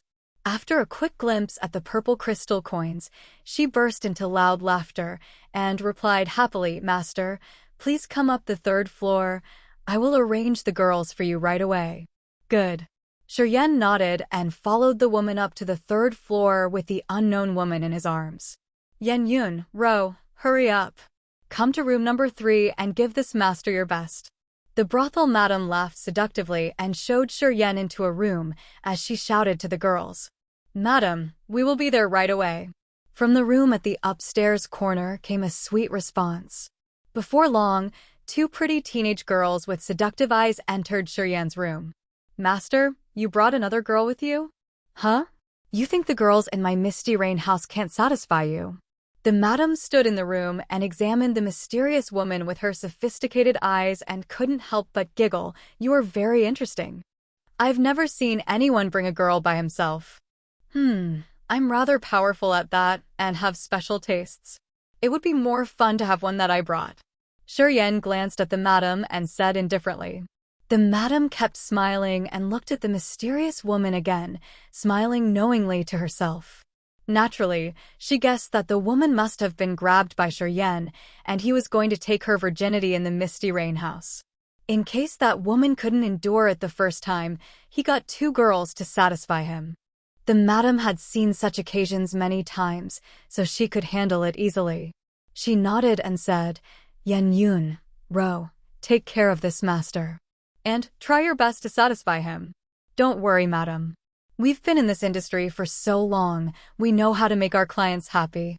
That girl called Yan Yun looked at Shiryen with a big smile and softly licked her lips. "Master, I will make you comfortable." "You disappear." Shiryen couldn't suppress his desires anymore. After a deep breath, he yelled to the madam. "Great. Master, enjoy yourself. Call me whenever you need more girls." The madam seductively turned around and walked back to the door with a face full of smiles and considerately closed the door. Shiryen then put the woman onto the soft carpet. Putting one of his hands on the woman's back, Shiryen found that the strange power in her had already flowed over her whole body, speeding up the circulation of her profound qi. Furrowing his brows, Shiryen quickly figured out that this woman must have taken some rare pills, which were taking effect even while she was unconscious.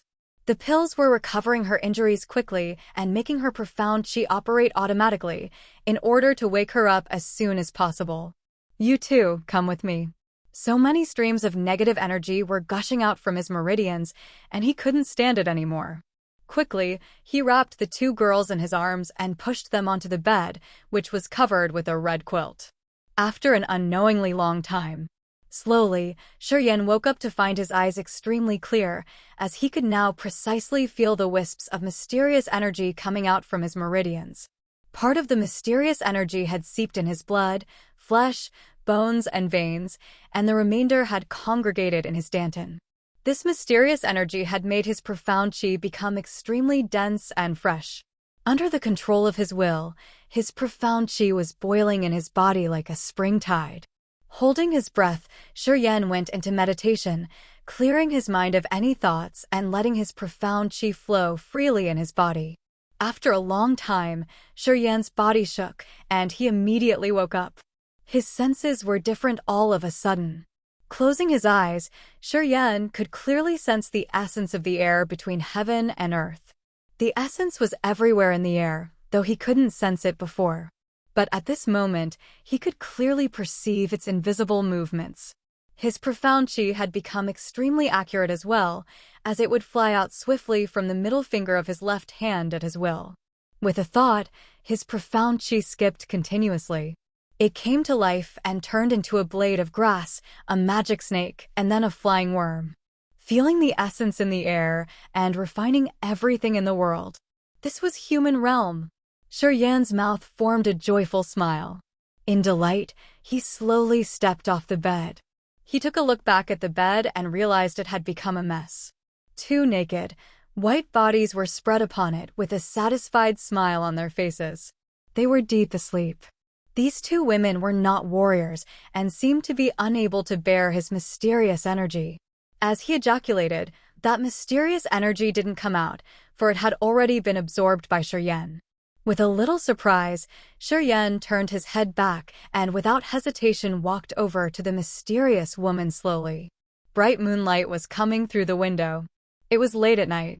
Shiryen stretched out his hand and examined the woman's back, only to find that she was recovering at an unbelievable speed. At this speed, she would wake up at dawn. Tonight Bai Mingsheng must be searching for her everywhere, however he would have never believed that she would be in a brothel. After tonight, this unknown woman could recover up to 80%, and then she could go to anywhere in Tianyin City. How's Han Feng? Shiryen suddenly remembered Han Feng. If he escaped from Bloody Hand, he would be looking for Shiryen everywhere. Once he couldn't find Shiryen, he would assume that he was killed by Li Han and Mo Qi. After all, Han Feng didn't know Shi Yan's real ability, while Li Han was a human realm warrior. Shi Jian regarded Shi Yan as the treasure of the Shi family, therefore, once he knew that Shi Yan was dead, he would do everything he could to get revenge. After a thought, Shi Yan decided to leave quickly and return home. As his hand stroked the woman's back, it finally came to the cloth that covered her pretty face. Lifting a corner of the cloth, Shi Yan revealed her cherry-like lips. He smiled unexpectedly, went up, and pressed his lips on hers. An intoxicating fragrance was coming out from that woman's mouth. In just a short moment of inhaling it, Shi Yan felt rather refreshed and found a comfort he had never experienced before. He couldn't suppress his desire again. Moving his mouth away unwillingly, Shi Yan raised his head and gazed at her with emotional eyes and mumbled, "Well, I saved your life. This kiss is my reward." After that, Shi Yan opened the half-closed window and swiftly jumped out.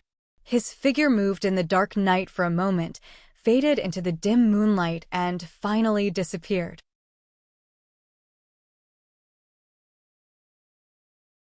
Chapter 76. Exquisite Figure. Chapter 76. Exquisite Figure. Our first sponsored chapter. This chapter was sponsored by N. Wagoner and N. Meenan. Many thanks for their donations. This make 1/3 sponsored chapters for the week. The sky was dimly lit. In the main room of the 3rd floor in Misty Rain House, Xia Xian Yan slowly woke up. A pair of eyes as clear as water were filled with confusion. She looked around the room and finally saw the bed draped in red duvet covers. Xia Xian Yan's heart shook. She abruptly sat up on the carpet and looked at the bed in panic. On the bed, the 2 girls from the Misty Rain House, Yan Yun and Ro, were completely naked. The whole room was filled with a strange scent. Numerous thoughts flashed through Xia Xian Yan's mind. She hurriedly checked her own body, and realizing she was still untainted, she finally sighed in relief. Her fight with Bai Mingsheng had injured her quite seriously. When falling into the moon lake, she only had the time to take a nutrition pill. It was due to the improper distribution of the medicinal powers of the nutrition pill that she had suddenly fainted and fell unconscious while walking up onto the bank. Her memories just before she fainted slowly became clear, and she remembered seeing Shi Yan standing at the bank of the lake. That was the last thing she could remember before she fainted. Xia Xian Yan felt something on her face. She reached out to grab it and found the piece of cloth that Shi Yan used to cover her gorgeous face. Looking at the sweaty and stinky rag, Xia Xian Yan furrowed her brows, and she became even more confused. What happened? Xia Xian Yan stood up, gazing at the 2 sleeping girls on the bed, and groaned. She then pulled out a white handkerchief from her sleeve to cover her face again. Finally, she walked to the door and pushing it open, shouting, "Is there anyone here?" "Coming right up." The voice of the madam rang out. In a short moment, the madam, who had previously led Shi Yan into this room, came up smiling. Once she arrived into the room, the madam nervously peeked at the bed and suddenly shouted in surprise, "Hey, where's that young master?" "Young master?" Xia Xian Yan furrowed her brows, and a strange light flashed across her eyes. "Where's this place? Who brought me here?" "Miss, you don't remember anything?" The madam was dazed. Her makeup-caked face was filled with a strange expression. She scanned Xia Xian Yan from head to toe, then suddenly laughed. "Miss, that young master couldn't have possibly just wiped his ass and left after violating you?" "Huh, I have no idea who that young master was. You better not give me shit for this." Xia Xian Yan's expression froze. Her slim hand smacked the table in the room. Boom! That solid wooden table was instantly crushed, wooden chips and sawdust spreading everywhere on the floor. The madam's face immediately changed, and she almost cried on the spot. With a terrified voice she yelled, "It's not my fault. I didn't do anything. Miss, please let me go. I asked you, what is this place? And who brought me here?" Xia Xian Yan's eyes were filled with impatience. "So what happened was..." The madam sobbed and fearfully described the whole process in which the things happened. She kept shaking her head in denial. "Miss, I really had nothing to do with it. Please forgive me." She had only thought that Xia Xianyan was violated by Shi Yan and worried that under the mask of rage on Xia Xianyan's face, something bad would be done to her. So the madam kept crying and begging. After hearing the madam, Xia Xianyan was shocked and her expression was very strange. "Who was that person? He took me to the brothel, but totally ignored me and audaciously sought pleasure. He really is the most perverted bastard in the world." Xia Xianyan had 100% faith in her beauty. Growing up, she had seen too many different men who coveted her beauty. She knew exactly how fatally alluring she was to men. That was the reason why she always concealed her face, to prevent unnecessary complications. That person was obviously a very perverted guy. She could see it from the fact that he brought her to a brothel. But this extremely perverted guy only had sex with the two tacky makeup-caked prostitutes and didn't make a single move on herself. Why? While feeling very confused, Xia Xianyan also felt a slight bit of rage. "I'm not as good as these two prostitutes? Is he fucking blind? It's not my fault. It's really not my fault." The madam continued to beg. She kept yelling, but secretly kept observing Xia Xianyan's attitude at the same time. Then she hesitatingly asked, "Miss, what did that kid do to you?" Xia Xianyan's eyes turned cold as she glared at the madam. The madam felt a chill run down her body. She started shivering and didn't dare to ask anything more. Xia Xianyan thought for a while, and finding the sky slowly turning bright, jumped off the same window from which Shi Yan had earlier exited. On the street, her figure flashed for a few seconds, then disappeared without a trace. The madam blankly stared at her disappearing silhouette and secretly sighed in relief. After quite a while she murmured to herself, "I've been the madam here for this many years, but I've never seen a woman with such a beautiful figure. That young master sure had a lot of luck, being able to seek pleasure on such a high-class woman." The Shi family in the stone room. Shi Jian was furious as he roared in rage, "Find him. You all have to put in all your strength into finding him. Everyone put the Mo family to the side. You have to find Shi Yan first. Don't come back if you can't find Shi Yan." The Shi family masters, Shi Tai, Shi Dang, and Han Feng all lowered their heads, their expressions dejected.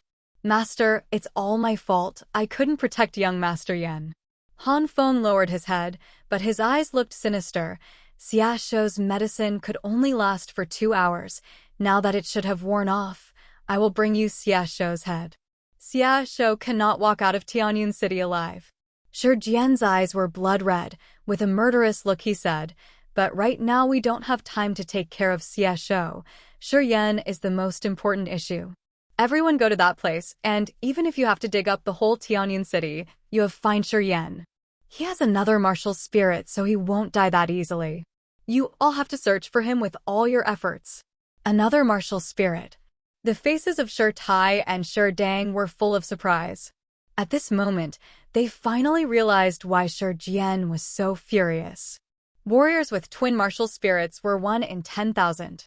Each one of such warriors would all eventually become outstanding figures. This was why Bai Mingsheng arranged Yin Kuei and Jiao Shan to protect Bai Mingsu. A family descendant with twin martial spirits, if under normal circumstances, would definitely become the future leader of the family. They can bring a family to new heights. If such a figure suddenly died, it would become a painful strike to a family. "Big brother, I will go find him myself." Shi Tai also realized the seriousness of the situation. His face darkened, and was about to immediately leave the stone room. "Master, young Master Yan is back." Right at this moment, Han Zhong appeared out of nowhere and said excitedly, "Young Master Yan is fine. He's going to arrive at the stone room soon." Ha ha ha. Shi Jian laughed into the sky. His expression turned from a thunderstorm to a sunny sky. "I knew that kid would be okay. Look, didn't he come back in one piece?" Shi Tai and the rest were all making weird faces, thinking, who was it that was drowned in anxiousness, and looking so panicked as if his parents had died or something. "You killed those two?" Shi Tai was shocked. He looked at Shi Yan with disbelief and said in surprise, "Li Han was a human realm warrior. You were able to kill him. I suddenly broke through into the human realm during the fight, then everything became easy. Shi Yan smiled nonchalantly. After hearing that, many Shi family warriors in the room were all stunned. Their jaws dropped and stared at Shi Yan with strange expressions. Shi Jian dazed for a second, then he rushed towards Shi Yan and grabbed his arm. After detecting for a while, he suddenly laughed. The gods have not wronged the Shi family. I knew you little brat was some good stuff. Good. 17 years old and in the human realm. The nurturing we gave to you did not go in vain. You will definitely become an outstanding figure of this generation. What happened to Mo Tua?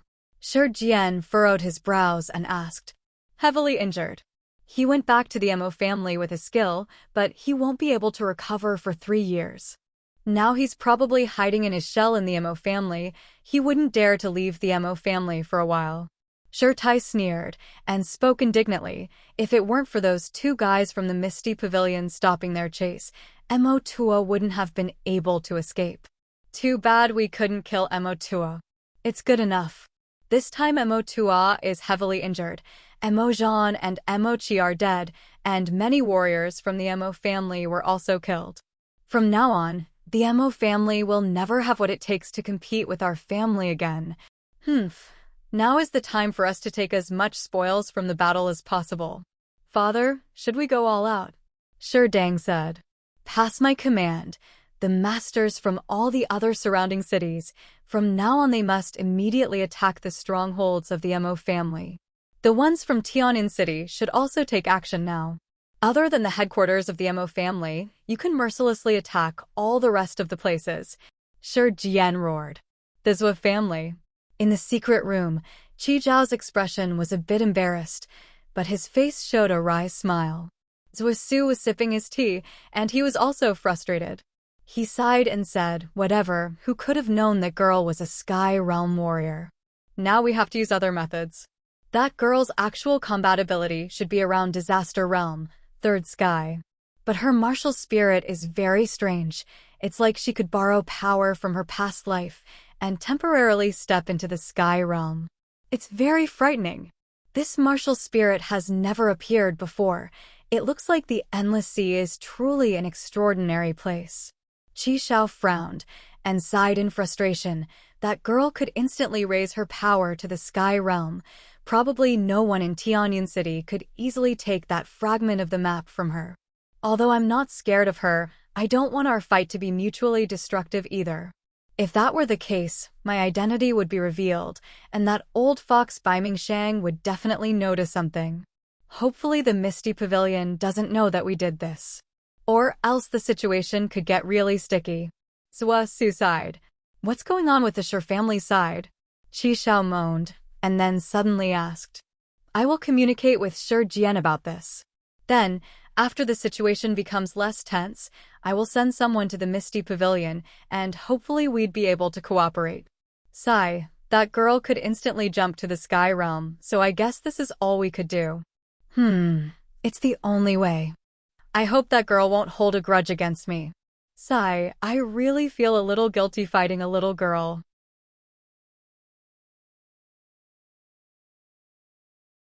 Chapter 77, Pounding Energy. Chapter 77, Pounding Energy. As the sun rose, Xia Exquisite returned to the Misty Pavilion. The 2 towering giant men were already waiting in the Misty Pavilion. Seeing that she had returned, they immediately rushed up, asking urgently, Mistress, are you hurt? Shaking her head, Xia Exquisite answered, I'm fine. The Yang family's nutrition pill is truly a unique elixir of the Endless Sea. I am all right now. The Misty Pavilion covered a large area, and there was around a dozen different towers. Although a few had collapsed this time, it still didn't affect the normal operations of the Misty Pavilion. Entering into the highest treasure tower, Xia Exquisite went to level 9 attic. Crow bent down and spoke while gritting his teeth. How dare that Bai Mingsheng hurt you? Mistress, what do you want to do with the Bai Ming family next? We don't have to take care of the Bai Ming family right now. Xia Exquisite looked indifferent. I came here this time for the treasure map to the Gate of Heaven. The Bai Ming family isn't my main motive. Bai Mingsheng is in the Sky Realm, and I am only in the Disaster Realm. Even if I use my reincarnation martial spirit, I can barely put up a fight against him. After this, if Bai Mingsheng is sensible enough, he won't mess with the Misty Pavilion. If not, then once the Shura King Xiao Han gets here, I will make Bai Mingsheng pay for what he's done. Mistress, the Sky Realm warrior that came this time, shouldn't he be from the Mo family? If the Mo family had a Sky Realm master, they wouldn't have been bullied by the Shur family. Crow hesitated and said weakly, I know it's not someone from the Mo family. Unexpectedly, Xia Exin actually nodded and agreed to Crow's judgment. Then, mistress, why would you attack the Mo family? Crow asked. His face was full of confusion. If I didn't attack the Mo family, how would we be able to cooperate with the people that actually have the treasure map? Xia Exin lightly chuckled. We had to have a scapegoat, otherwise, if the Misty Pavilion kept silent after such a big event, won't the others think that the Misty Pavilion is easy to bully? So, mistress, you wanted to distract people's attention? Crow's eyes brightened, and he immediately knew her true motive. Yes, just let everyone keep their eyes on the Mo family, then we can easily work with the other side to secretly explore the Gate of Heaven. When Tianyan City becomes chaotic, we can get things done faster. Xia Exin nodded and said indifferently, that Sky Realm master that came had a strange martial spirit that could form mysterious mists. Although he didn't really use his martial spirit, I was able to glimpse its traits. Do you know any Sky Realm masters with a martial spirit like that? Qi Xiao.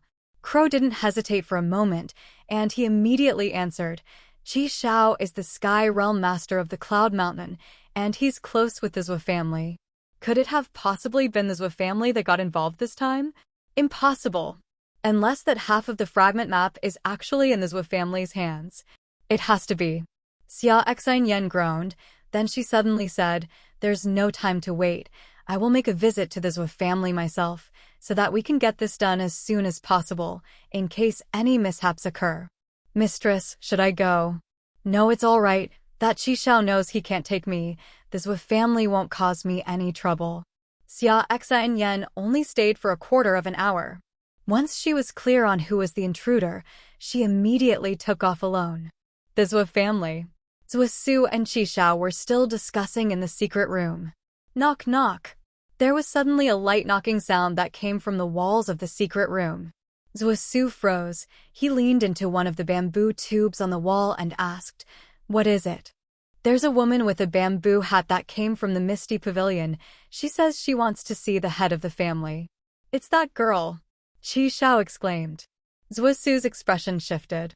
He slowly paced in the secret room, and after a long while, he finally said with a frown, Could it be that the Misty Pavilion already knows it was us?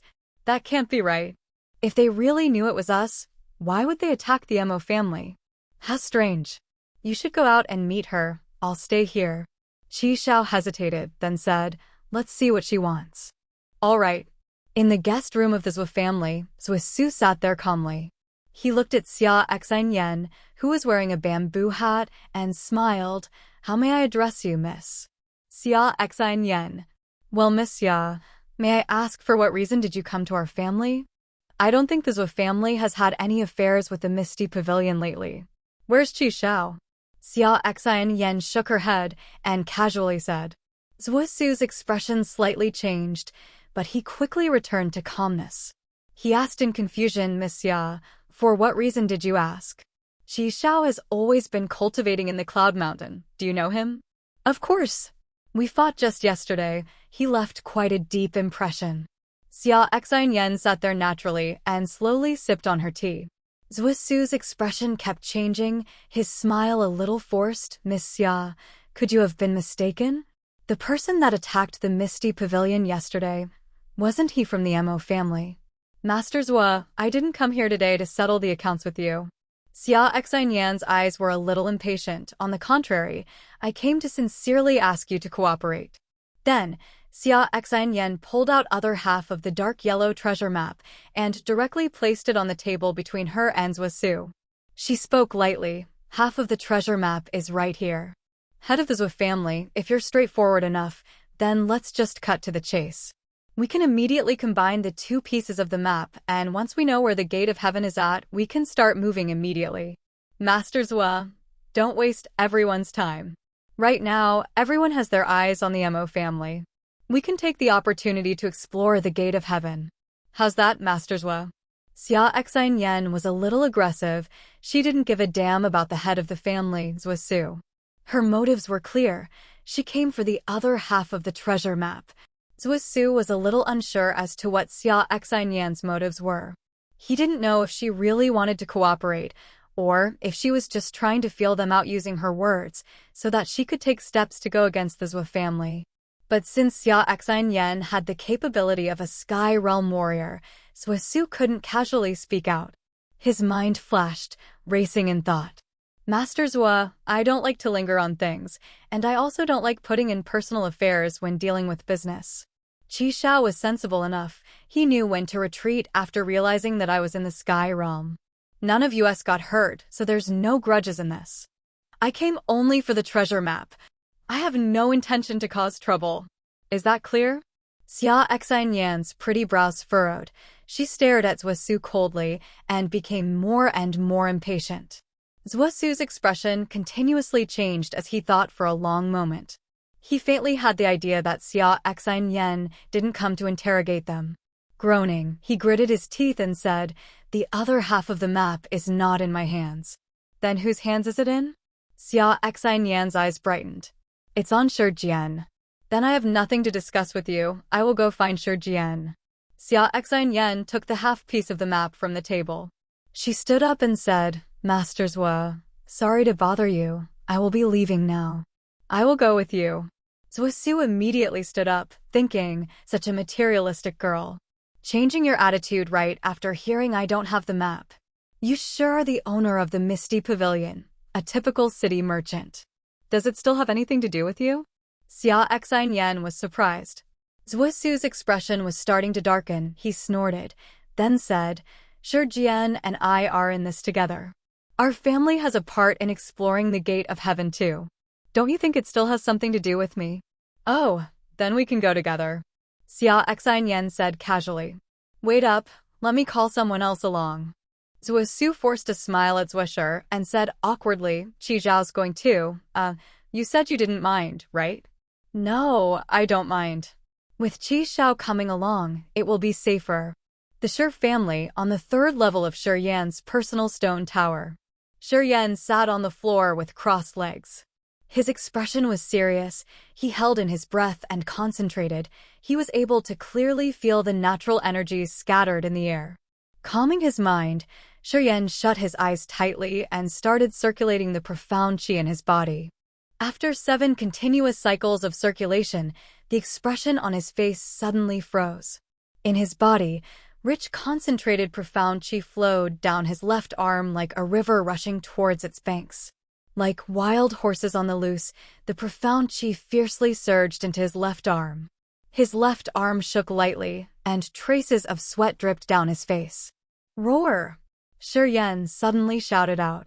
The masses of profound qi fiercely rushed into his left arm and crazily gushed straight all the way to his ring finger. Bzzz. The profound qi became like a sword aura, suddenly shooting out from his ring finger. The fierce profound qi blazed with a bright white light and repeatedly slammed into the barrier in the blood vein ring. Shi Yan's expression was ferocious. His face was glowing in a strange red light, his mind intensely focused. Pooh! A crisp sound suddenly came from the blood vein ring. All of a sudden the blood vein ring shone with a bright red light. The strange radiance was like a blazing sun, illuminating the entire 3rd floor of the stone tower. A strange pulse spread out everywhere from the center of the stone tower.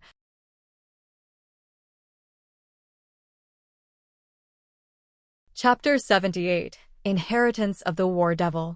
Chapter 78, Inheritance of the War Devil. Shi Yan suddenly entered a strange space. Endless gray clouds were floating in the dimly lit sky like an empty ocean, vast and boundless. It was a strange space, immeasurably vast. In this space, a hideous-looking giant was standing with his feet standing on the ground and his head reaching the sky. He was thousands of miles tall and seemed to have been standing there for thousands of billions of years. An ancient aura suddenly exploded out from this extremely huge giant. Immediately, countless bright flames exploded from the meridians all over his body. His meridians were like numerous stars in the sky that moved in their own orbits. Every single meridian possessed the power to ruin the world, and every meridian was a small world itself, from which came the cries of all sorts of creatures. In that boundless space, there were piles and piles of bones, and the ground had turned crimson due to all the blood. Some piles of bones were as high as a mountain. No one knew where they came from. Looking at the piles of bones, many of them were of some odd-looking creatures. Some looked to be having 3 heads and 6 arms, some looked like a divine dragon, some had 3 sockets for eyes, some looked like marine animals, and so forth. They were all prostrated on the ground, as if bowing towards that giant, worshipping it as if it was the sole true God. All of a sudden, a peculiar light flashed across the hideous ancient god's pupils. His right pupil was shining brightly as the sun, as if bringing every creature light and life, giving this world hope. On the contrary, his left pupil was as dark as a black hole, containing endless darkness, which symbolized negative actions like maiming, killing, death, insanity, and hatred. From his left pupil, one could see the darkest side of humanity. One eye looked alive while the other looked deadly. Standing between the sky and the earth, that ancient god seemed to be waiting for something. All of a sudden, that pair of eyes noticed Shiryan. A mysterious power immediately reached Shiryan's mind and connected the two of them together. In that strange space came the abrupt and terrifying howls of the ancient god. Numerous odd light symbols flew out from his eyes and invaded into Shiryan's spiritual body, making every one of his meridians shine as bright as a star. Severe pain exploded in each of his meridians, and as Shiryan's head received a splitting pain, he suddenly woke up. He was still on the 3rd floor of the stone house. The blood vein ring was on the ring finger of his left hand, and the odd red light was slowly becoming dimmer. He sat there with a numb head. If someone came at that time, he would find that deep in his pupils, there were odd light spots which looked like small symbols dancing. Xia Exquisite, Qi Xiao, and Zhuo Su were walking together in the backyard of the Shi family. The 3 were astonished at the same time as they looked at the stone building 500 meters away with a shocked expression on their faces. There is some peculiar energy is rippling over there, which seems very old and coming from the times of great antiquity. Xia Exquisite said softly, and her eyes behind her veil were full of surprise. This ancient energy should not exist here right now. Qi Xiao also looked weird as he stared at that stone building with extreme focus. I don't know why, but I feel that my martial spirit was slightly triggered by that energy. Weird. It's really weird. What kind of energy is able to resonate with martial spirits? Xia Exquisite shook her head, thought for a while and asked, "So a family head, Shiryan lives in that stone building, right?" Well, it seems I have underestimated him. He is unbelievable. No, absolutely no. Zhuo Su couldn't help but shake his head and said in a weird tone, that stone building is now used by Shiryan's grandson, Shiryan. He likes studying ancient relics. He is a rather extraordinary kid. Shiryan. Xia Exquisite repeated that name in her mind secretly with some astonishment crossing her eyes, and she nodded. Let's visit the family head. Okay. Inside the secret room, Shiryan and Shirtai, who were busy discussing how to deal with the Mo family, noticed the strange energy fluctuations. Shiryan's face changed slightly as he shouted in astonishment that strange energy came from Shiryan's building. The stir from Shiryan's stone building was sensed by all the warriors who were at high realms. After a terrifying cry, Shiryan pushed open the stone door of the secret room and rushed out. Shirtai chased behind him in a hurry. They exited the secret room and dashed directly towards Shiryan's stone building. However, before they got to Shiryan's stone building, they saw Zhuo Su, Qi Xiao, and Xia Exquisite. Shiryan was a little astonished as his expression was rather unusual. He paused for a bit and asked from afar, "Brother Zhuo, why so early?"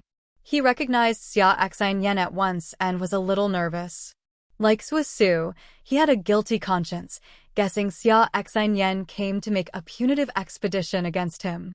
Brother, let's find a quiet place and have a talk. Su smiled bitterly and pointed at Xia Exinyen to introduce, this is the hidden master of the Misty Pavilion, Miss Xia Exinyen. She has something important to discuss with you. Shi Jian was a little surprised. After a short hesitation, he gave up the idea of visiting Shi Yan in his stone house and nodded, follow me. Before long, Shi Jian and Shi Tai showed the three guests to the rock room. Having seated himself in the rock room, Su coughed and spilled Xia Exinyen's intention. Cooperation. Shi Jian got relieved. After a short thought, he nodded with a smile, that is most welcome. The position of the Gate of Heaven would only be shown by a complete map, and we, the Shi family, never intended to take everything. Miss Xia, you're so generous. A great woman. Exinyen was straightforward as she took out the half map out and spread it on the stone ground, then said softly, Shi family head, take out your half. Shi Jian looked to Su. After Su nodded, he took out the other half of the map and put it on the ground to match the first half. A bunch of yellow lights suddenly blazed at the joining of the two halves. That yellow light seemed to have some stickiness, as it connected the two halves into a perfectly complete map. The bright yellow light glowed from the complete treasure map. On that yellow map, lines were twisting and changing like living earthworms, the pattern on it shifting completely. It slowly became clear. Soon, there formed a vivid image of a valley. Strange inchi covered that valley, out of which there were numerous green swamps. Even the bubbles in them could be seen clearly. Shi Jian, Shi Tai, Su, and Qi Xiao were all taken by surprise. Only Xia Exinyen looked calm, as she said naturally, friends, I'm not familiar with this area. Although the map is clear, I don't know which place is which. Do you have any idea? The Dead Swamp. Yin Valley. Qi Zhao's expression changed quickly. After a long while, he announced firmly, that's it. It is absolutely Yin Valley, which is the most mysterious part of the Dead Swamp, where the Yin Qi is most dense and many Yin treasures are produced. Good, if you're sure about it. Xia Exinyen nodded. If it's certain, we can begin to prepare to travel to Yin Valley. It should not be delayed. I will arrange it back in the Misty Pavilion and set off soon. Isn't the Yin Valley home to nine-headed sky snake? Su took a deep breath and asked Qi Xiao beside him. Shi Jian's expression changed. Qi Xiao nodded slowly, yes. The nine-headed sky snake lives in the Yin Valley. It seems that this journey won't go peacefully. Nine-headed sky snake? Xia Exinyen was quite calm, by the sounds of it. Is it a high-realm demon beast? A level 7 demon beast, Qi Xiao said. Xia Exinyen furrowed her brows and nodded, well, it might be tough. But anyway, a level 7 demon beast equals a sky realm warrior. We can beat it together. The nine-headed sky snake is a level 7 demon beast, but it is the most powerful one among all level 7 demon beasts. It has 9 heads which can all think separately, and it is very aggressive. I'd rather fight with 3 normal level 7 demon beasts than him. I will go back to the Cloudy Mountain first and get some weapons in case something unusual happens. Qi Xiao sighed. Keep the treasure map with you. Let's meet at the entrance of the Dead Swamp in a month. Xia Exinyen was quite decisive as she stood up and said calmly, I hope you will be on time. I don't have so much time to waste. Then, Xia Exinyen walked out with light steps. Brother, what to do now? Su smiled bitterly. Tianyan City is now in total chaos, plus the Shi and Mo families are going through a crucial phase. Will you still take some time to handle this? Hardly. Shi Jian shook his head and thought for a while. Since Qi Xiao is going there, my presence is not that important. I will send some other guy. Shi Yan likes goofing around. Would you like him to go with you? Shi Jian stared at Qi Xiao. Qi Xiao nodded softly. I can't leave Tianyan City right now, or Bai Mingshang would suspect me. I will send Shi Yan with you and 2 other warriors. We have to keep it a secret. Don't let too many people get involved. Su deliberated for a while and agreed with Shi Jian. Sure, family head, I need to go back to Cloudy Mountain first. I will get to the dead swamp in a month's time. Your people don't need to go with me for now. Let them go with Sure Yen to the dead swamp. I can go there faster alone. Qi Xiao said. Okay, I will send Han Feng to follow that bastard Sure Yen and Zhua Shi when they leave Tianyun City secretly.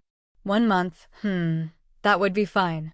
Shi Jian nodded and handed that treasure map to Qi Xiao and said earnestly, Qi Xiao, please do me a favor to take care of Sure Yen. I want him to be safe. No worries. Qi Xiao didn't refuse and put that treasure map away naturally. On the 3rd floor of that stone building, the blood vein ring on his ring finger had returned to normal, but Sure Yen was still sitting in a trance. A sudden glimmer flashed through his eyes. A long time later, Sure Yen gradually came back to himself and his eyes sparkled. He lowered his head and mumbled, inheritance of the war devil. The martial skill that operates my mysterious martial spirit. Too magical.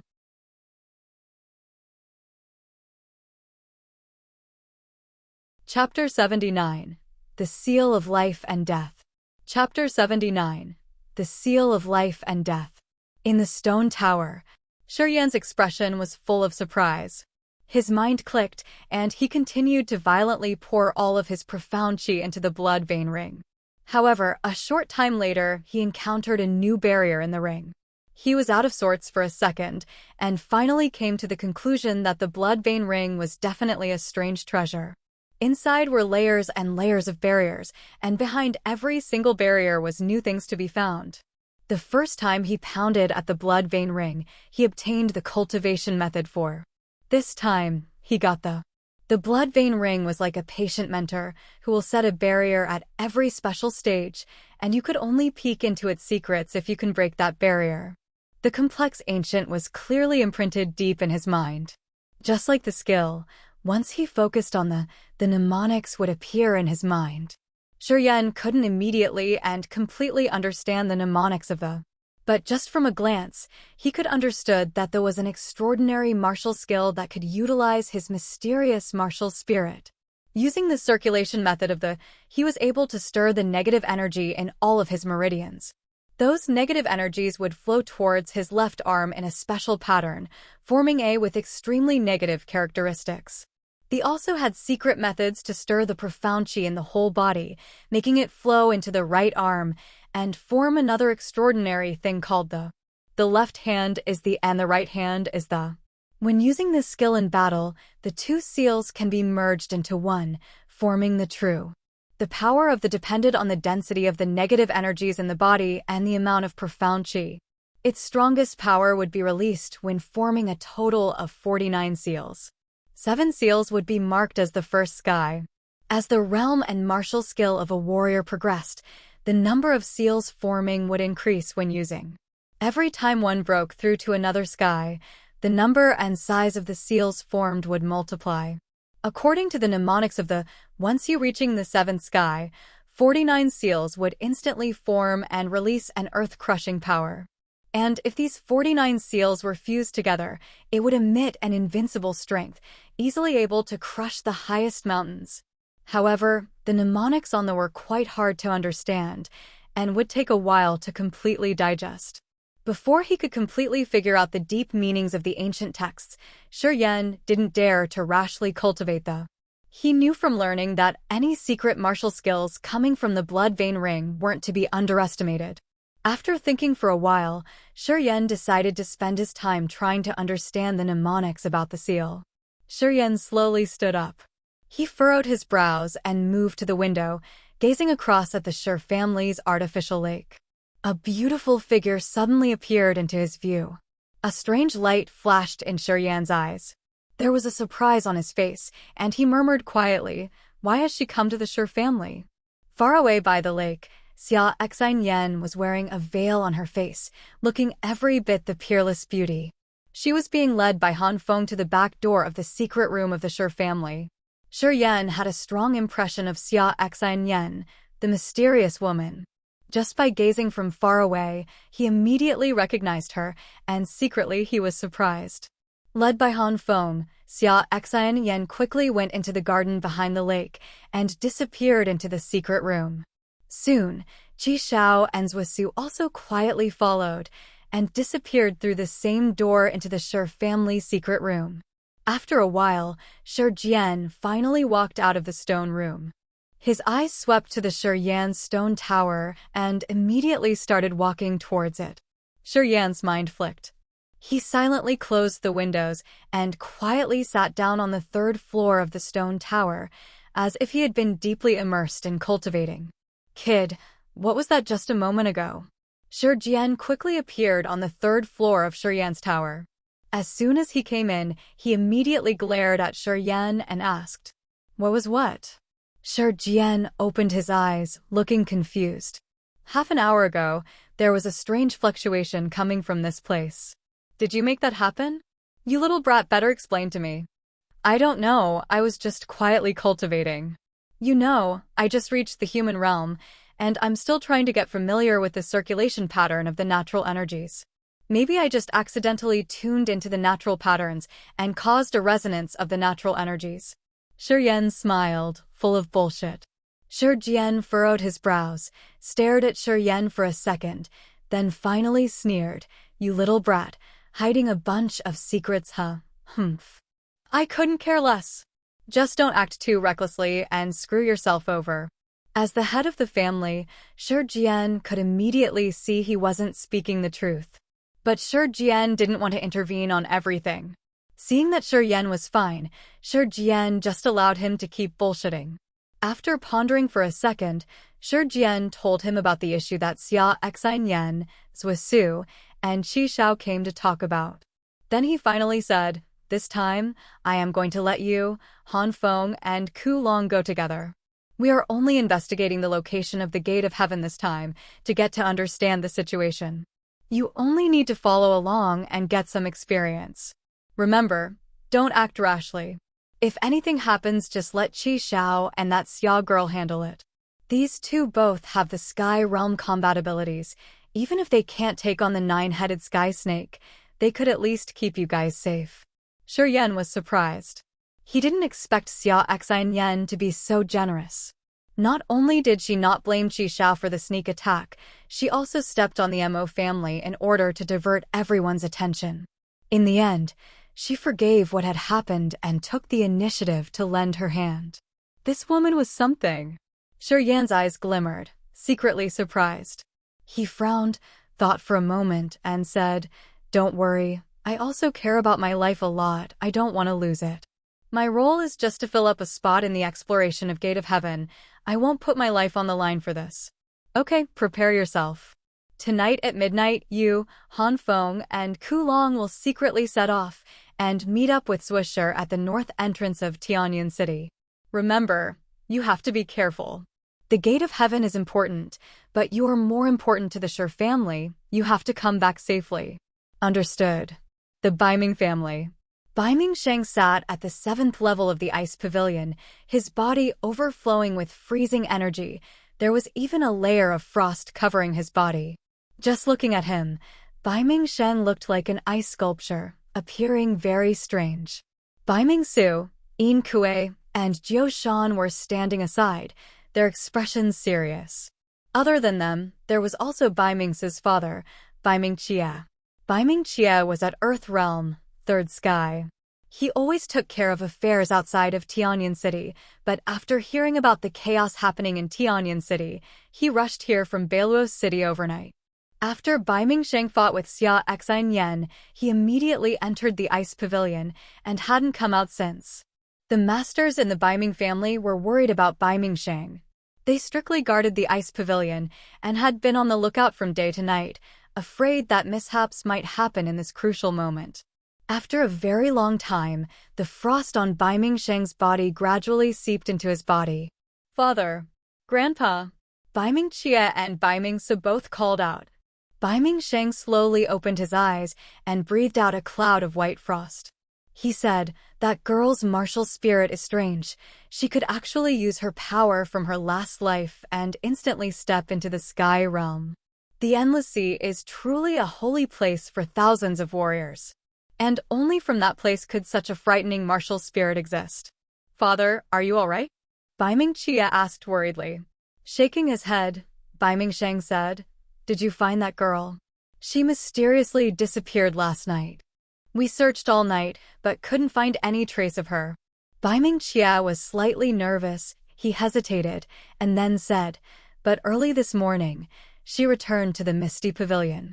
Our spies say that she only stayed in the Misty Pavilion for a short moment, then she left alone. We don't know where she went. Last night her injuries were worse than mine.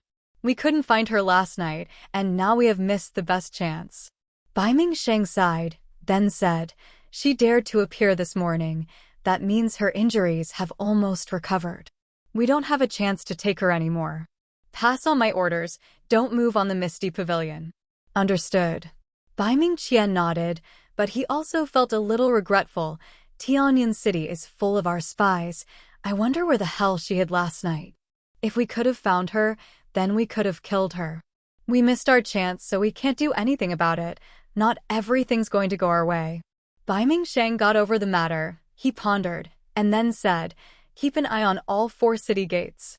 Release all the Cloud Eagles in the family. If any major figures of the other 4 families are getting in or out of the city, inform me immediately." "Father, you're saying Ding Yan is definitely dead. Someone must have gotten that half of the fragmented map, or else there's no reason why someone cannot wait to seize that other half of the fragmented map from the Misty Pavilion." Bai Mingsheng sneered and said, "The Mo family lost miserably this time. If they had a Sky Realm Master to back them up, with Mo Tuo's temperament, he wouldn't have just let this slide. We only need to wait 2 days. If the Mo family doesn't make any major actions in 2 days, we can eliminate them from the possibilities." Who could it be? Whichever family couldn't hold it in anymore and leaves the city first. Bai Mingsheng scowled and said, "That girl left the Misty Pavilion early in the morning. She definitely must have figured out something. Maybe the 2 map pieces have already been put together by now. Keep an eye on the Misty Pavilion too. We can ignore the fight between the Mo and Sher families for now. Spread out all our spies in 3 days. If any direct descendants of the 3 families leave the city, I need to receive the news immediately." Understood.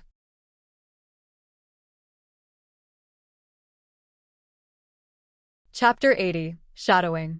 Chapter 80, Shadowing. That night at the north gate of Tianyan City, Shiyan, Han Feng, and Ku Long secretly left the city from the gate. A 4-horses carriage was waiting in the deserted tombs outside the north gate. An old man was standing beside the carriage and staring at the starry sky in a daze. Whisperings could be heard from the carriage. The carriage was surrounded by many high and low tombs, and the green wildfire beside them was giving out a very gloomy atmosphere in the dark night. "It's the Zhou families." Ku Long got to one unmarked burial mounds and remarked after taking a glimpse from afar.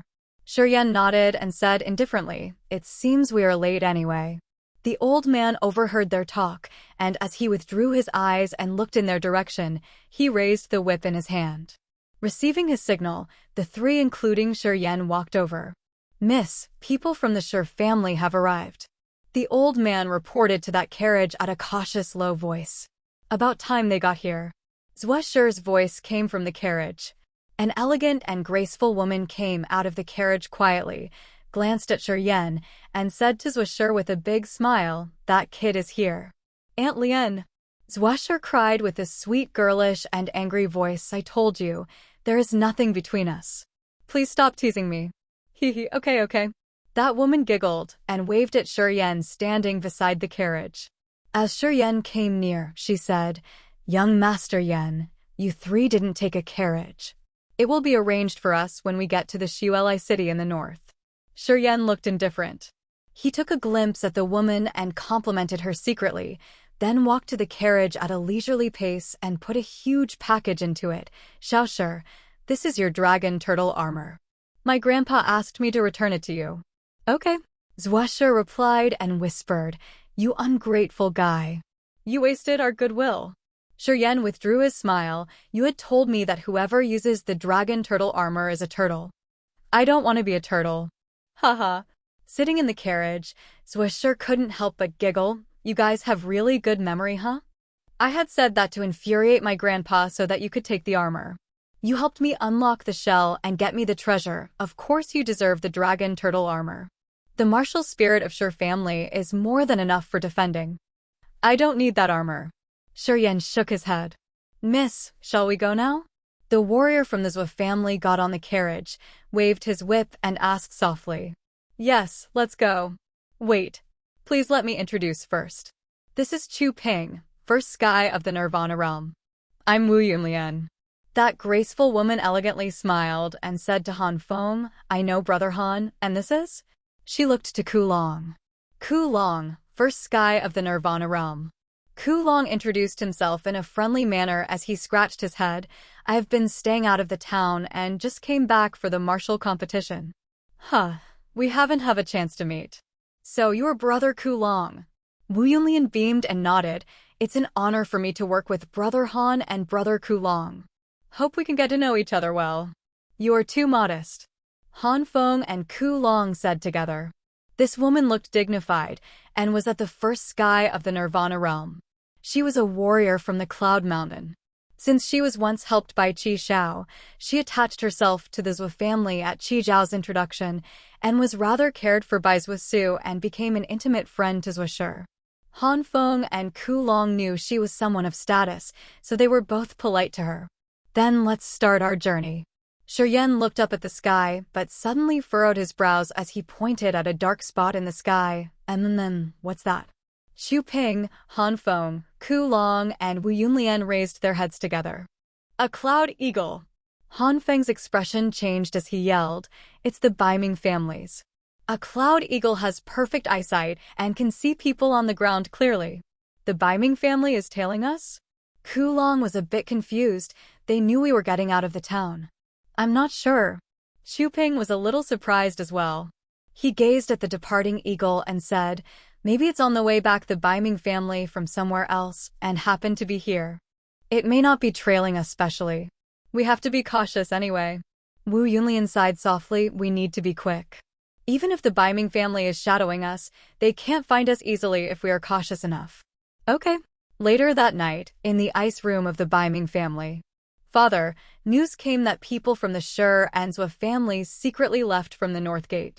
The Shi family have sent Han Feng, Ku Long, and Shiryen, and the Zhou family have sent Chu Ping, Wu Yunlian, and one other in a carriage. It must be Miss Zhou Shi.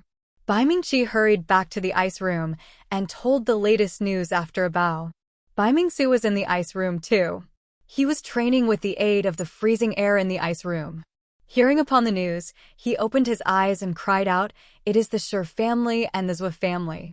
Bai Mingsheng looked gloomy as he sat there still, with cold air diffusing in his eyes. After a long time, Bai Mingsheng said, The other half of the treasure map must be in their hands.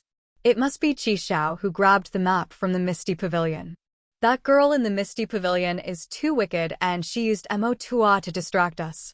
We would have been cheated if we weren't cautious enough to let the Cloud Eagle shadow them. Father, what should we do now? I will go after them with Su, to see where they are heading for. So is going too. It is not peaceful in the Tianyun city recently. I will take Yin Kue and Jiao Shan with me this time. It's not safe to leave Su alone in the town. Bai Mingsheng ordered, You stay at home, and tell people that I'm cultivating in seclusion. Don't stir any suspicion. Got it. Grandpa, the Zhou and Shi families must have come to a certain agreement with the Misty Pavilion. If Qi Xiao allied with that woman, will you be in danger when in a battle with them? Bai Mingsi took a breath and said indifferently, I've made some preparations. His eyes sparkled. The Dark Master from the Dark World sent a message days ago that he wants me to die. I haven't replied yet. Bai Mingsheng thought for a while and looked at Bai Mingsu. He is at the Sky Realm. It would be fine with his help. Qi Xiao and that girl can hardly compete with us. They could only choose to cooperate with us to explore the Gate of Heaven. The Dark Master from the Dark World. Bai Mingsu was shocked, but also sad.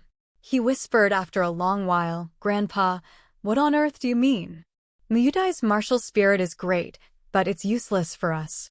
Rather, that Diyalan may be able to combine with our ice martial spirit. Staring at him, Bai Mingsheng shouted, Merely a woman. You can't even let it go. Bai Mingsu frowned and shook his head. No. It's just just too unexpected. I will give up anything for the Biming family. Good. You are going to take over the whole family. Don't be so emotional. Biming Sheng nodded with satisfaction and comforted, "Don't worry, child. That Dark Master only wants to use that girl to train his martial spirit. He won't care if she is a virgin or not. I will let you two be together for 3 days before I hand her to the Dark Master." "Thank you, Grandpa." Biming Su beamed. "For this time, take Mu Dai and Di Yalan with you. Later, I will hand Mu Dai over to the Dark Master without letting Di Yalan know." Biming Shang said. "Grandson understands." Biming Su walked out of the ice room, irrespective of the deep night, and he headed for the island in the lake directly. Mu Dai and Di Yalan weren't asleep, but kept training quietly. Seeing that Biming Su had arrived, the two girls dressed to welcome him. Biming Su beamed, "Get prepared, we need to be out of town before dawn." "What's up?" Mu Dai was surprised. "The map to the Gate of Heaven is now complete. Someone has already set off for the exploration, so we are to follow them secretly." Biming Su said earnestly to Mu Dai, "Xiao Dai, there are many treasures in the Gate of Heaven, and my grandpa thinks you and Di Yalan should try your luck. Maybe you will harvest a lot from it. It's a once-in-a-100-year chance. Don't miss it." Mu Dai and Di Yalan's eyes lit up at the same moment. "Many thanks, young Master Su." Mu Dai bowed, with Dimple's smile on her pretty small face. "I won't forget your favor if I harvest something from the Gate of Heaven." "What are you talking about?" Biming Su pretended to be angry. "Do we need that?" "Well, I'm sorry. I will go get prepared," Mu Dai said with a big smile. "Okay. I will wait for you outside. Be quick. Remember, don't expose yourselves. Let's go quietly." Biming Su reminded and left the lake with a satisfied smile. "Xiao Dai, it came to me suddenly that..." Di Yalan's face dimmed. "The treasure map is complete, which means Ding Yen was found by them. According to their way of acting, I'm afraid he was already." Upon hearing that, Mu Dai realized it as well. Her expression changed with sorrow. However, she was very relieved when she came to the thought that she may get lots of treasure in the Gate of Heaven. "Don't worry, he will be fine." They only wanted the map, not his life. "Sister Lan, we have to grab this opportunity. Maybe we can get a good fortune from it and our revenge," Mu Dai said ambitiously, clenching her fists. "Sigh, I hope he is fine." Di Yalan sighed with profound resignation. "Stop thinking about him. We have to have a good plan to take the most advantage from it." Mu Dai was quite excited. She already pictured the dark world smashed by her in the near future, as her enemies fallen, covered in blood. She was rather very satisfied every time she came up with that scene. She was totally intoxicated by hatred.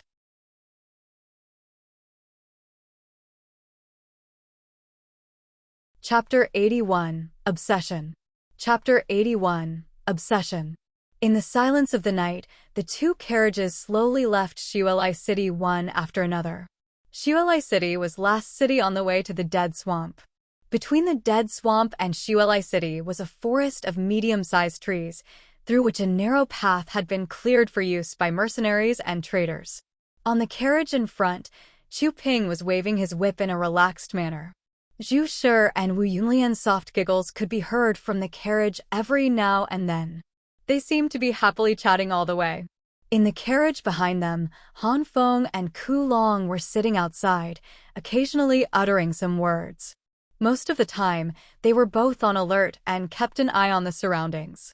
Shi Yan was completely silent in his carriage. For the past dozens of days, apart from meals, Shi Yan hardly got out of the carriage.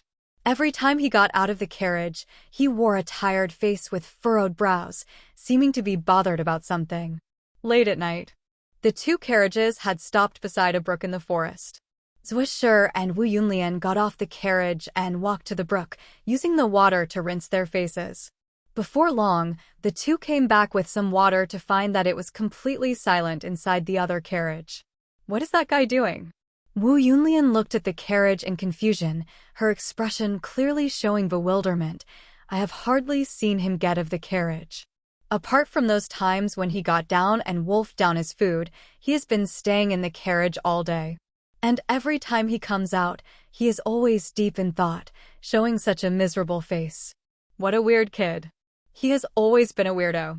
Zhuoshi nodded in acknowledgement. He has such strange hobbies like studying historic relics and ancient languages. No one knows what happens in his brain. Wu Yunlian laughed alluringly. Xiaoshi, this guy is really different. Usually such boys would chase you around all day long and wouldn't go away even when you tried to drive them off. But this one has never looked at you in these 10 days. He seems unwilling to come out of the carriage. Really strange. Leave him alone. He is a weirdo. Zhuoshi was really surprised by Wu Yunlian's opinion and realized she was right. Shi Yan had never looked at her while they were on the road. Though not a self-centered girl, Zhuoshi knew that she was pretty, and the attitude Shi Yan showed towards her was very different from other boys' attitudes. Shi Yan was at his romantic age, but why was he so indifferent towards women? Every woman cared about such things, including Zhuoshi. Apart from some confusion, she was also a little angry. Get me some water. Shi Yan's indifferent voice came from the carriage. Kulong was stunned as he looked to Han Feng and replied, Feng, do you still have some water? Han Feng shook his head and pointed at Wu Yunlian and Zhuoshi, who were slowly approaching them. They get the water these days. Kulong stuck out his head and looked at Wu Yunlian with a big smile. Sister, please give me some water. My young master is thirsty. Tell him to come get it by himself. Zhuoshi pouted and grunted, staying in the carriage all day. He must stink. Weirdo. Kulong smiled in embarrassment and leaned to the carriage. Young Master Yan, Miss Zhuo requests you to come out for water. Shi Yan replied briefly, drew the curtain, and walked out with a withered face. He looked dumb, his eyes puzzled, seemingly baffled by a certain problem. Without too much thought, he walked towards Zhuoshi slowly, grabbed the water bag from her hand, and then drank up. After that, he casually handed the bag back to Zhuoshi, who was rather angry, and turned back for his own carriage while mumbling, that water was fragrant. So strange. Shi Yan. Zhuoshi blushed in anger. That water bag is mine. Not your Shi family's. Shi Yan was shocked by her scream, and finally woke up from his deep thought on the. He asked, so what? Xiaoshi just now drank from this water bag. Hehe. Of course it would be fragrant. Wu Yunlian smiled and joked, haha, maybe there's still some of Xiaoshi's saliva in it. Aunt Lian. Zhuoshi blushed and stamped on the ground. What the hell are you talking about? Kulong and Chu Ping were stunned, with their faces turning strange. Even Han Feng raised his head secretly to look in their direction. But soon, the three went on for their own business like nothing had happened, as if no one had heard Wu Yunlian's words or saw Zhuoshi's blushing face.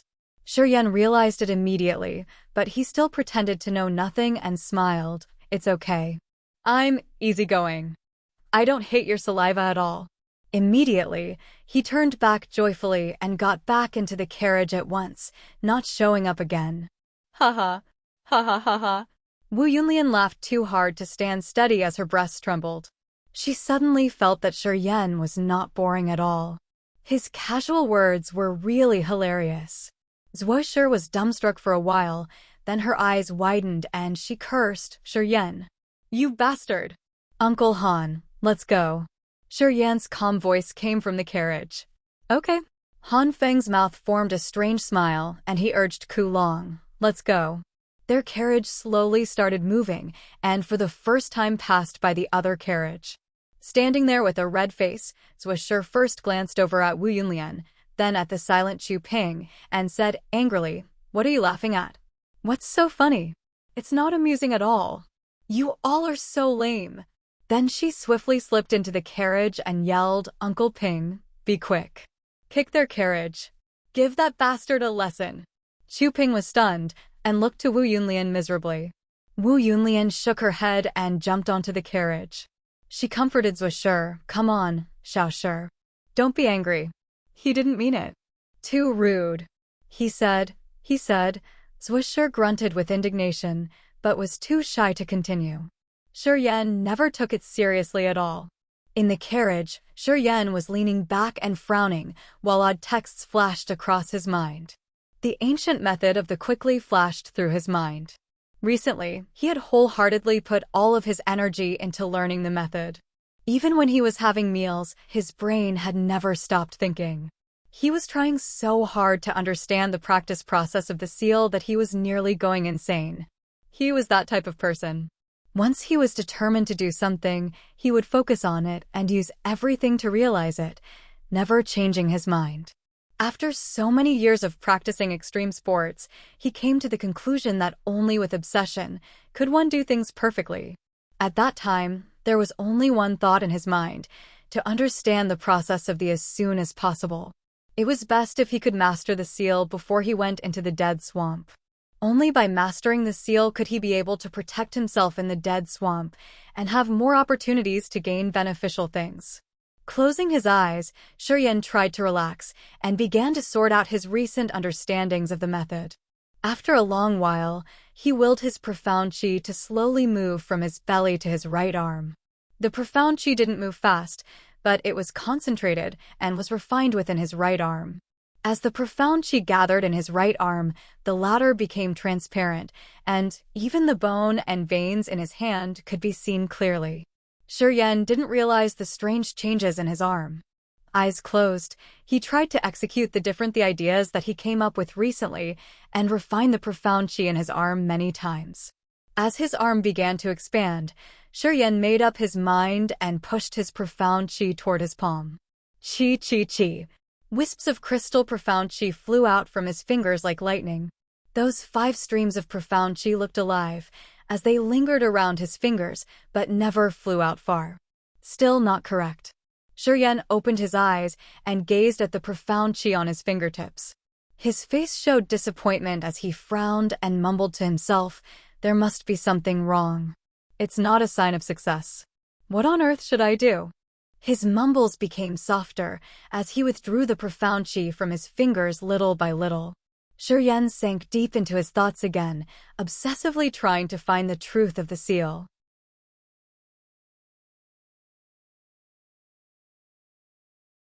Chapter 82, A Step Further. Chapter 82, A Step Further. In the following days, Shuryen continued to remain in the carriage and no one knew what he was doing. Altogether, the 2 carriages traveled in the forest for 9 days. In these 9 days, both Zhuo and Wu Yunlian would come out time and time again to groom themselves on the riverside and collect water for everyone. Every time Shuryen came out, he would bury himself in his food, and when he was done, he would hurry back into the carriage without acknowledging the others. It was night again.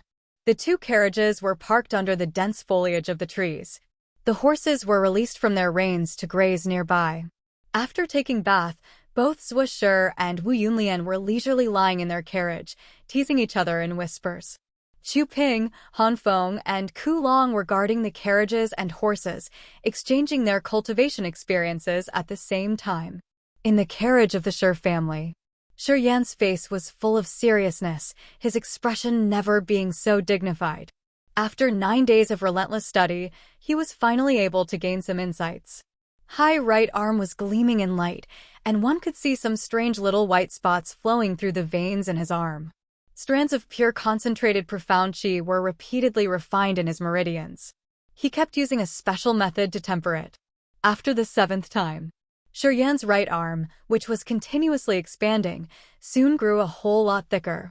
His muscles looked ferocious with veins popping out of them, looking very frightening. "Huh!" Shuryen lightly shouted, his eyes grim. He kept his gaze on his right arm, and a thought suddenly struck his mind. His right arm abruptly let out a strange, popping sound. After the profound chi was refined 7 times, it actually separated into 7 different flows. The 7 flows of power were dispersed into his meridians, with a clear distinction between them. When he put his concentration into his profound chi, the 7 flows of profound chi suddenly converged onto his wrist. In an instant, those 7 flows turned into one, and a lively aura suddenly gushed out from his right palm. Shuryen's eyes suddenly became as bright as the galaxy. He immediately tried to stimulate that light formed by the 7 flows of profound chi. Boom! The 7 flows of profound chi fiercely rushed into his palm. The center of Shuryen's palm suddenly burst into bright rays. The massive, strange, profound chi coagulation all of a sudden exploded in his palm.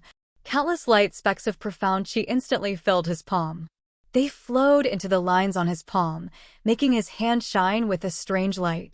Suddenly, the countless light specks fiercely shot out from the lines on his palm. The light specks were gleaming and, unbelievably, formed into a strange handprint. A glistening handprint took off and flew out.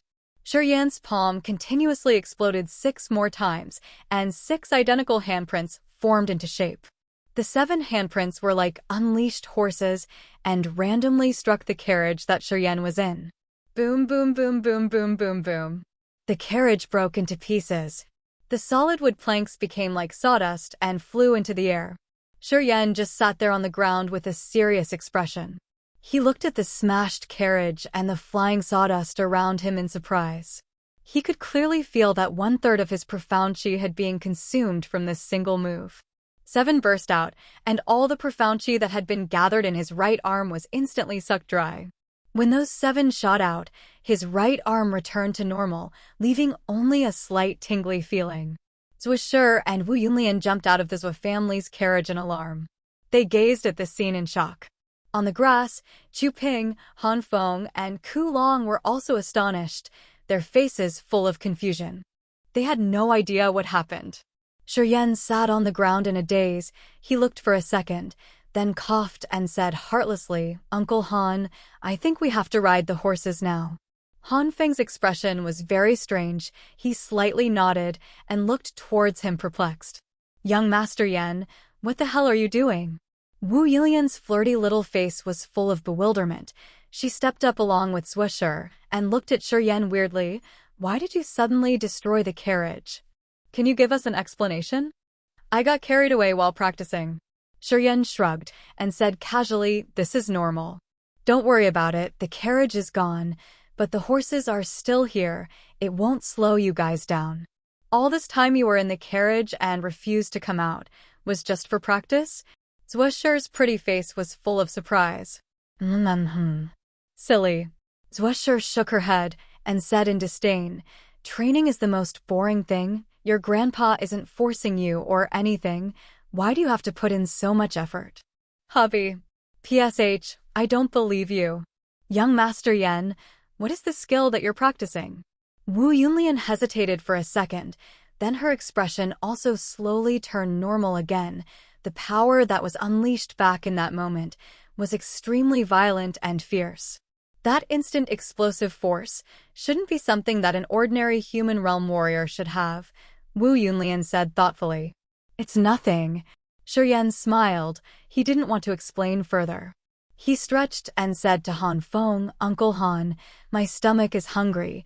Get me something to eat." "Okay." Seeing that Shiyan didn't want to say anything more, Wu Yunlian didn't ask for more details. She smiled and took Zhuo Shi away with her. After gorging down a bunch of food, Shiyan said to Han Feng, "Uncle Han, I'm going to go wash myself. I'll come back in a bit, you don't need to come along."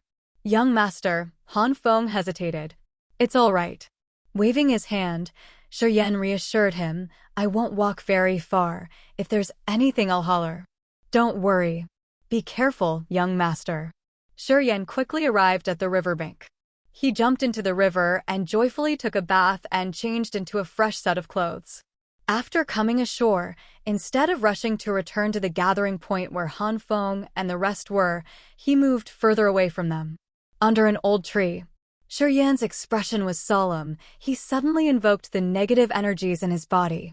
In the meridians all over his body, there hid the different negative energies of bloodlust, fear, slaughter, and desperation.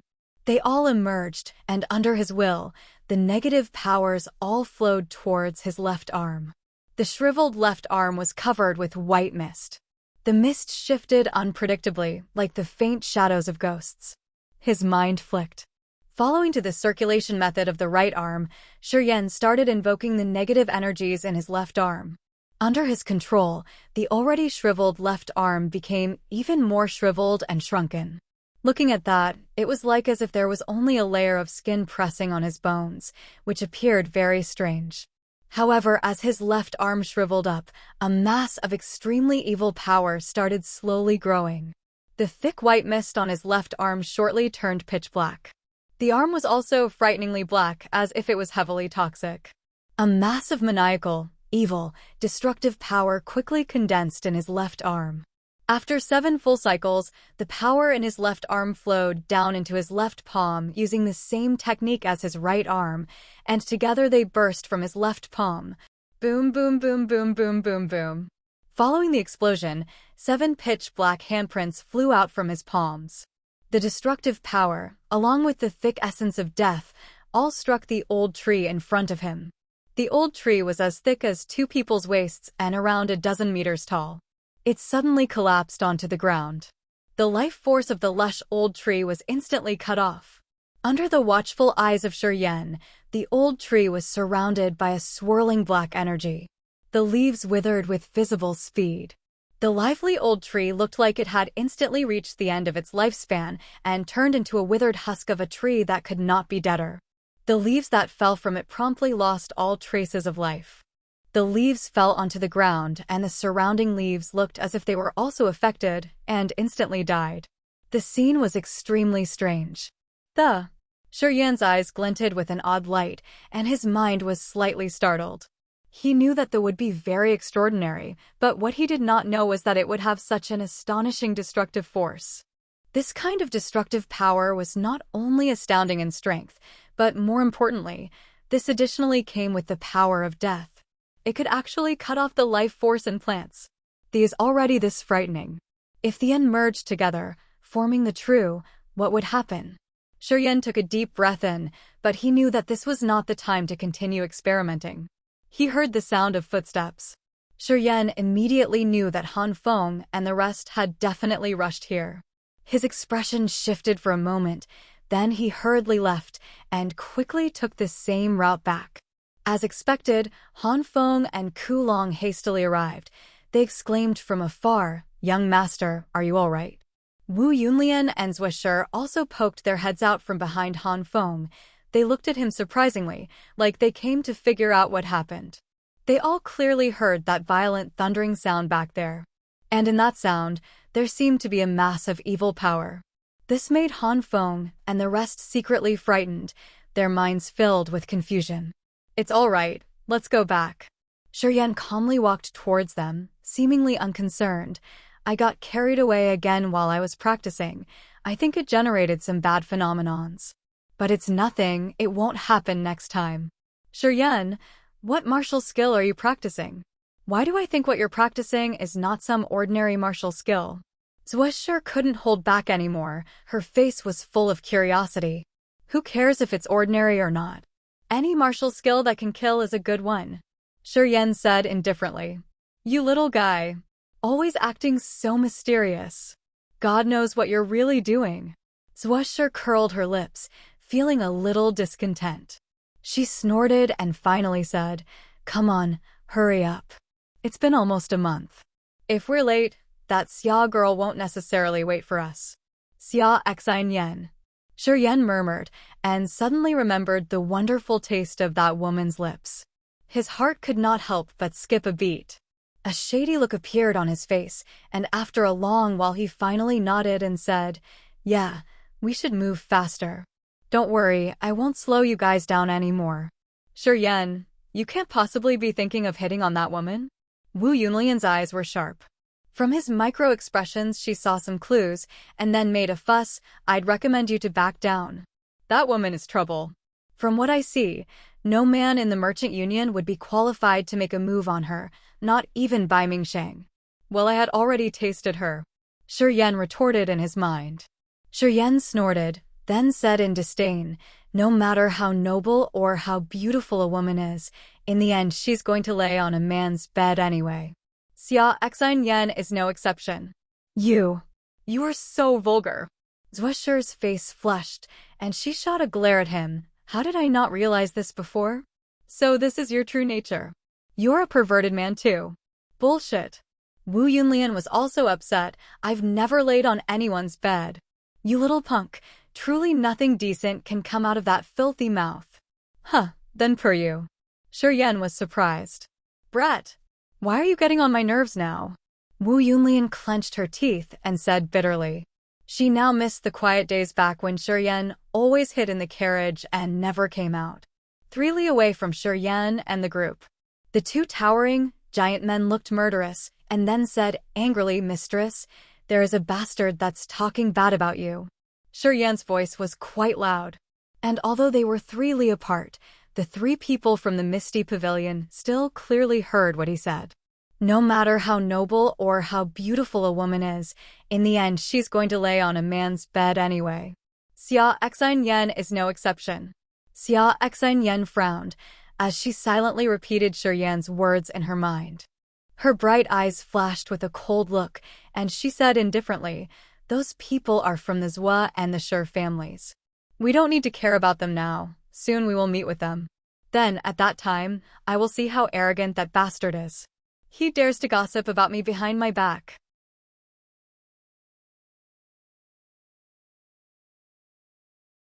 Chapter 83. Meeting Face to Face. Chapter 83. Meeting Face to Face. The journey continued. Yan lost his carriage, so he had to make do with a horse to mediate. But he still found a way to continue practicing though. Every night, whenever he had free time, he would make an excuse to leave and put into action the knowledge gained throughout the morning. However, every time he tried to join the result was always a failure. The merging of the was very difficult. Every time he formed the and, he was unable to project them simultaneously. Either that the was executed first or the suddenly lashed out.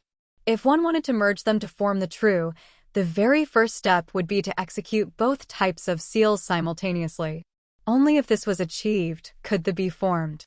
This required extreme control. It has to be mentioned that the condensing of his profound qi and the negative energies must be synergetic. Existence of any flaw was out of question. Yan was aware of this. However, every time he tried to put his thoughts into action, he found the process to be very difficult, and all his attempts ended in total failure. Noting that they were getting nearer to the dead swamp day by day, Yan stopped his practice. After all, the simultaneous consumption of profound qi and negative energy was huge. Every time he practiced, his body would weaken for a while. Especially when forming the. It required using first, however there would always be some backlash. In order to be in top condition while in the dead swamp, Yan reluctantly stopped his attempts. Determined that he wasn't going to stress out anymore, Yan was more relaxed. As he no longer spent his time in meditation for the upcoming journey, he had plenty of time to interact with the 2 girls, Wu Yunlian and Zhua Shi. While traveling together for some time, Yan gained some understanding of Wu Yunlian and Zhua Shi. They didn't especially get along very well, but they didn't have any conflicts either. On this day, Yan was riding his horse alongside the carriage of Zhua family. His expression was serene, and he was still deep in thought about the young master were here. At this moment, Han Feng pointed forward and said quietly, the people from Misty Pavilion are already waiting. Yan stared and gazed into the distance, spotting 3 black dots. Wu Yunlian also stuck her head out, looking into the distance. She then whispered, everyone be careful. Misty Pavilion is an outsider to us. That woman can reach the sky realm, so let's just watch out. Hearing that, everyone nodded. Yan, however, furrowed his brows slightly. He didn't know how Xia Exquisite would react after seeing him. On that day, before Xia Exquisite fainted, she had clearly seen him. Xia Exquisite definitely knew now why she was at the Misty Rain house. During this meeting, who knows if Xia Exquisite would interrogate him or not. But Yan wasn't particularly worried. At the Misty Rain house, the only time he really violated Xia Exquisite was when she was unconscious. Xia Exquisite should not know what he had done. Xia Exquisite never separated far from Yan and the rest. Although she had nonchalantly tossed out the half part of the map, inwardly she was still cautious of them. She was constantly on guard towards the Shi and Zhua families in order to prevent them from taking any covert action without her knowledge. That day, when Yan had commented on her, she had heard it clearly. She was naturally agitated from inside. But when she saw Yan, she recognized him as the one who had brought her to the brothel. This made her even angrier. What happened that day was deeply imprinted into her memory. Many times in the past several nights, whenever Exquisite woke, she would still feel herself lying in the misty rain house. And whenever she thought about it, she would imagine herself lying unconscious on the ground while that guy enjoyed himself with the two prostitutes right in front of her. She felt unreasonably angry. Finally, Yan was right in front of her. Exquisite only glanced at Yan once. Then she pointed at him and said coldly, "You follow me, I have some things to ask you." Wu Yunlian, Zwisher, and Han Feng were all shocked. They looked at Exquisite weirdly, not understanding why she would want to talk with Yan alone, instead of asking for Qi Zhao's whereabouts. Yan had already expected her to do that, so he nodded and said calmly, "Okay." Yan's attitude made Wu Yunlian and the rest even more confused. Han Feng was stupefied for a second, slightly worried. "Young master." "It's all right." Yan waved his hand and left along with Exquisite. Shortly, the two arrived under an old tree. "That day, it was you, right?" Exquisite's bright eyes looked straight at him and asked indifferently. "That day at the brothel, while I was unconscious, you did that with the two prostitutes?" Exquisite secretly clenched her teeth. "You are the most perverted bastard." Yan couldn't help but laugh. He nodded and said calmly, "I'm a man. This is my nature. There's nothing to be ashamed of." "But I don't suppose I did anything to you. In fact, I saved your life. That night, if you weren't at the brothel, the Baiming family might have found you. On that note, you should thank me." Exquisite was a bit stunned. It seemed she didn't expect Yan to honestly admit his lechery in front of her. Exquisite was in a fix and her expression was changing continuously. It was as if she very much wanted to scold Yan, but didn't know where to start. To scold him that he's perverted? Well, he's already admitted that. He's already so shameless. What's the use in scolding him further? Exquisite felt agitated for no apparent reason. After a long while she frustratingly shook her head and said, "You did save me, but I'm not grateful to you. What happened that night, I don't want anyone to know, do you understand?" Exquisite's beautiful eyes were cold. Her intention of a threat was clear. "Don't worry, I'm not that stupid." Yan's expression was indifferent. That night, did you do anything else to me?"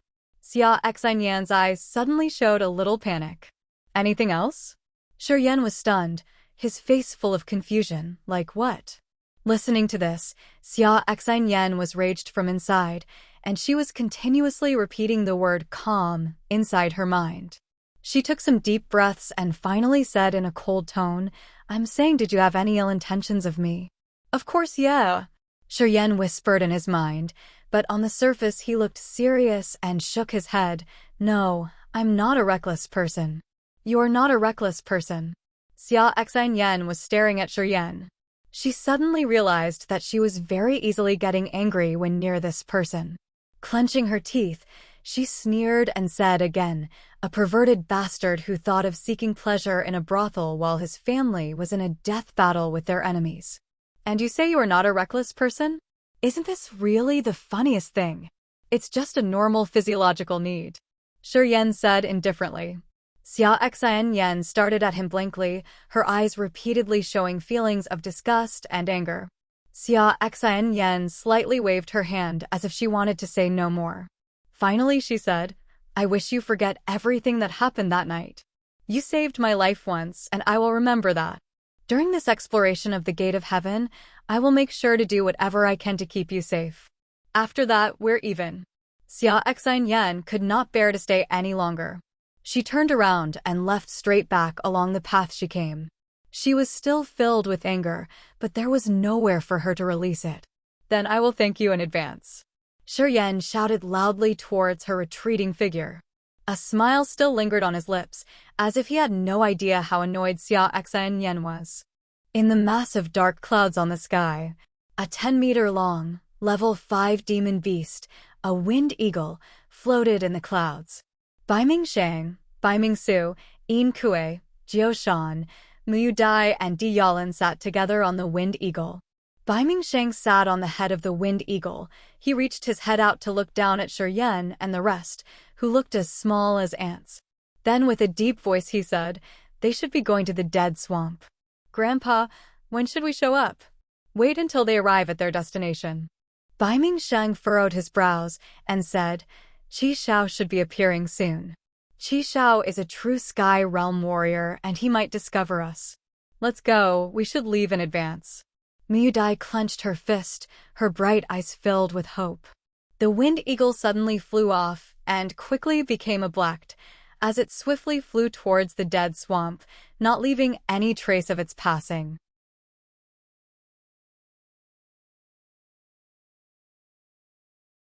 Chapter 84, The Dead Swamp. Chapter 84, The Dead Swamp. Qi Shao arrived 2 days later, and thus the team to explore the Gate of Heaven was complete. The Dead Swamp was comprised of thousands of swamps of all different sizes. These had existed for centuries. Whoever stepped into these would most likely be unable to escape and eventually drown.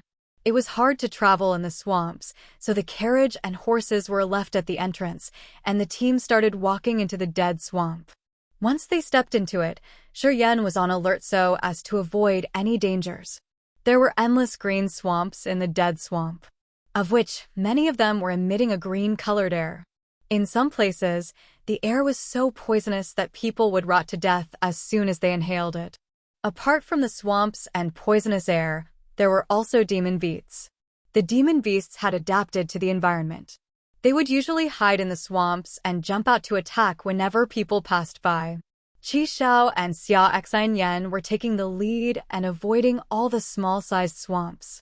Qi Shao was a sky realm warrior, so he could avoid the swamp by flying in the air. Though he didn't feel fear, the others did. Even Xia Exquisite could only reach sky realm when she operated her incarnation martial spirit. Only then could she fly. However, every time Xia Exquisite used her incarnation martial spirit, her vitality would be damaged. Therefore, Xia Exquisite rarely used it unless it was an emergency. She was quite cautious along the way, following Qi Zhao's lead. Shi Yan's realm was the lowest among them, and so was his knowledge about this world. Thus, after they entered the Dead Swamp, he kept mute, carefully observing the dangers in the swamp as well as Qi Shao and other people's reactions. "There is a 3-mile-long swamp in front of us which we can't avoid." Qi Shao paused, standing on a wet area, and frowned. "This swamp should be the safest one around this area. Be careful, we need to take the risk this time." Wearing a rigid face, Shi Yan observed the swamp in front of him with furrowed brows. The swamp was 3 miles long and filled with green mud, at the center of which there were pieces of dry land, enough for 2 or 3 people to stand on. Some of those dry lands were dozens of meters away, while some were only 2 or 3 meters apart. It would only be safe to pass the swamp by walking on the dry areas. However, Qi Zhao's next statement crashed his plans. "Don't even hope that the dry areas could hold people. It will sink even faster once you step on some of them. Many of those dry patches just float on the swamp and can't sustain any weight. Once you step on it, it will quickly sink." Shi Yan turned serious in surprise, not saying anything. "Don't worry, I will test every dry area so that you can walk on the solid ones." Qi Shao saw through their worries and smiled. "You guys just need to follow me. It will be fine. But some of the dry areas are quite small. They may support my weight, but not 3 or 4 people. So we still need to be careful." Everybody nodded with a rigid face. Even Zwisher, who was quite relaxed before, got a little nervous and observed the dry lands before her cautiously. "Miss Xia, there may be a lot of danger. Could you help me with your sky realm energy?" Qi Shao hesitated and looked to Xia Exquisite. Xia Exquisite's crystal eyes showed hesitation behind her veil. After a thought, she said, "Mr. Qi Shao, if you can handle it by yourself, please do so. I will be quite weak for a while after using my sky realm energy. I want to save my energy for the 9-headed sky snake, but not these swamps." Hearing that, Zwisher and Wu Yunlian secretly frowned. They assumed she didn't want to help and regard them as her friends. Therefore, they were a little disappointed, though they didn't show it. Qi Xiao didn't mind though, as he nodded, well then, let me do it. But you have to be more careful since Miss Ya isn't able to help. Don't step anywhere randomly without my confirmation. It will be tough even for me to save you once you sink into the mud. The group nodded together seriously. Follow me. Qi Xiao took a light breath and flew over and landed on a dry patch. He placed one foot on it and it sank immediately into the mud. Shuryan's expression changed slightly with solemnness crossing his eyes. He suddenly realized that this journey may not be as smooth as he had imagined, thus he had to be more focused. Qi Xiao was calm. Seeing the earth sink, he remarked, you see, this piece can't even hold one person. If you jump onto it, you will sink with it. While talking, he flew up again and landed on another piece of dry land. That piece was quite solid, not sinking at all. This is okay, but still be careful. It may be dangerous if more people land on it. Qi Xiao stamped as he reminded others. The land under him shook and slowly sank again. This can support 3 persons. No more than 3 people can stand on it when you pass through. Qi Xiao explained and flew out again. Using the same method, he tested more dry patches. Waiting until Qi Xiao flew 100 meters away, Xia Exquisite said calmly, let's go. Then, she moved her well-shaped body and lightly dropped on that dry area. After a second, she moved again to the next safe area and advanced after Qi Xiao swiftly. The 2 huge men who were following her didn't hesitate either, as they stepped one after another onto the dry areas to keep up with her. Zhui Shi, Wu Yunlian, and Chu Ping followed up, lining along the road where Xia Xianyan had passed. Young master, after you. Han Feng bowed to Shuryan, be careful. Shuryan nodded, skipped forward, and slowly moved after Zhui Shi. There was a light acidic smell upon the swamp. After they advanced in the swamp for a mile, Shuryan found some green bubbles rising out from it, and green gas appeared as the bubbles exploded. Be careful, that green gas is poisonous. Don't breathe in. Qi Zhao's voice came from ahead. We are all at high realm, so it wouldn't be a problem for us to hold our breath for a while. I will find the way as soon as possible. Please follow up. Qi Xiao didn't stop advancing as he was talking. Hopping on and off the dry areas, he kept reporting, this is okay. But be careful, it can only contain 2 people. Shuryan focused his eyes on Qi Xiao and remembered his steps by heart. At that time, he quite admired the warriors at Sky Realm, for they could fly over the swamp without suffering so much trouble. His desire for more strength and to reach a higher realm became much stronger. With Qi Xiao ahead of them, the group found it much easier to advance. Everybody, except Qi Xiao, was rather relaxed.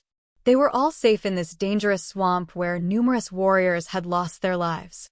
However, just as they were about to exit the swamp, Qi Zhao's expression changed as he screamed, watch out. Something's in the mud. Pop, pop, pop. 3 demon beasts wrapped in mud suddenly rose up from the swamp and jumped toward Shuryan and Xia Exquisite. This type of demon beasts looked like loaches, with needle-like teeth and sharp bones on their back. 3 demon beasts jumped out of the mud, as 2 of them dashed toward Xiao Exquisite and the other one towards Shuryan. Shuryan looked calm. Just as the demon beast was about to touch him, he stretched out his right hand, which petrified immediately and operated his toward that beast, Qi. The demon beast bit Shuryan's right arm but couldn't crush it. On the contrary, its head was pierced by Shuryan's fingers. Green blood oozed out of its head before collapsing into the swamp. Boom boom. 2 huge booms came from Xia Exquisite's side. Shuryan turned back to find that the 2 demon beasts had exploded before they could approach Xia Exquisite and fell into the swamp. A numb feeling came from his right palm, which was covered by green blood. Shuryan frowned and took out a soft rag from his bag to wipe the blood away. One after another, odd demon beasts showed up from the green, bubble-covered swamp, their numbers reaching about 100 by a rough count. Those demon beasts gazed at them with hatred, as if they were about to pick someone to eat. Shuryan, did you get any green blood from the green loach on your skin? Qi Xiao suddenly screamed from the front of the troop. Shuryan wiped the green blood away casually and turned his eyes to Qi Xiao. What's wrong with it? The green loach has too much poisonous gas in its body, so their blood is poisonous too and will rot your skin. Qi Xiao was rather regretful. I had meant to tell you after we passed the swamp, for the green loach rarely appears in this area. Qi Xiao, what are you doing here again? A hairless ugly man covered in mud slowly stood up from the swamp. As half of his body appeared, he stared at Qi Xiao and scolded, "Last time you stole my green herb. Now what do you want again?"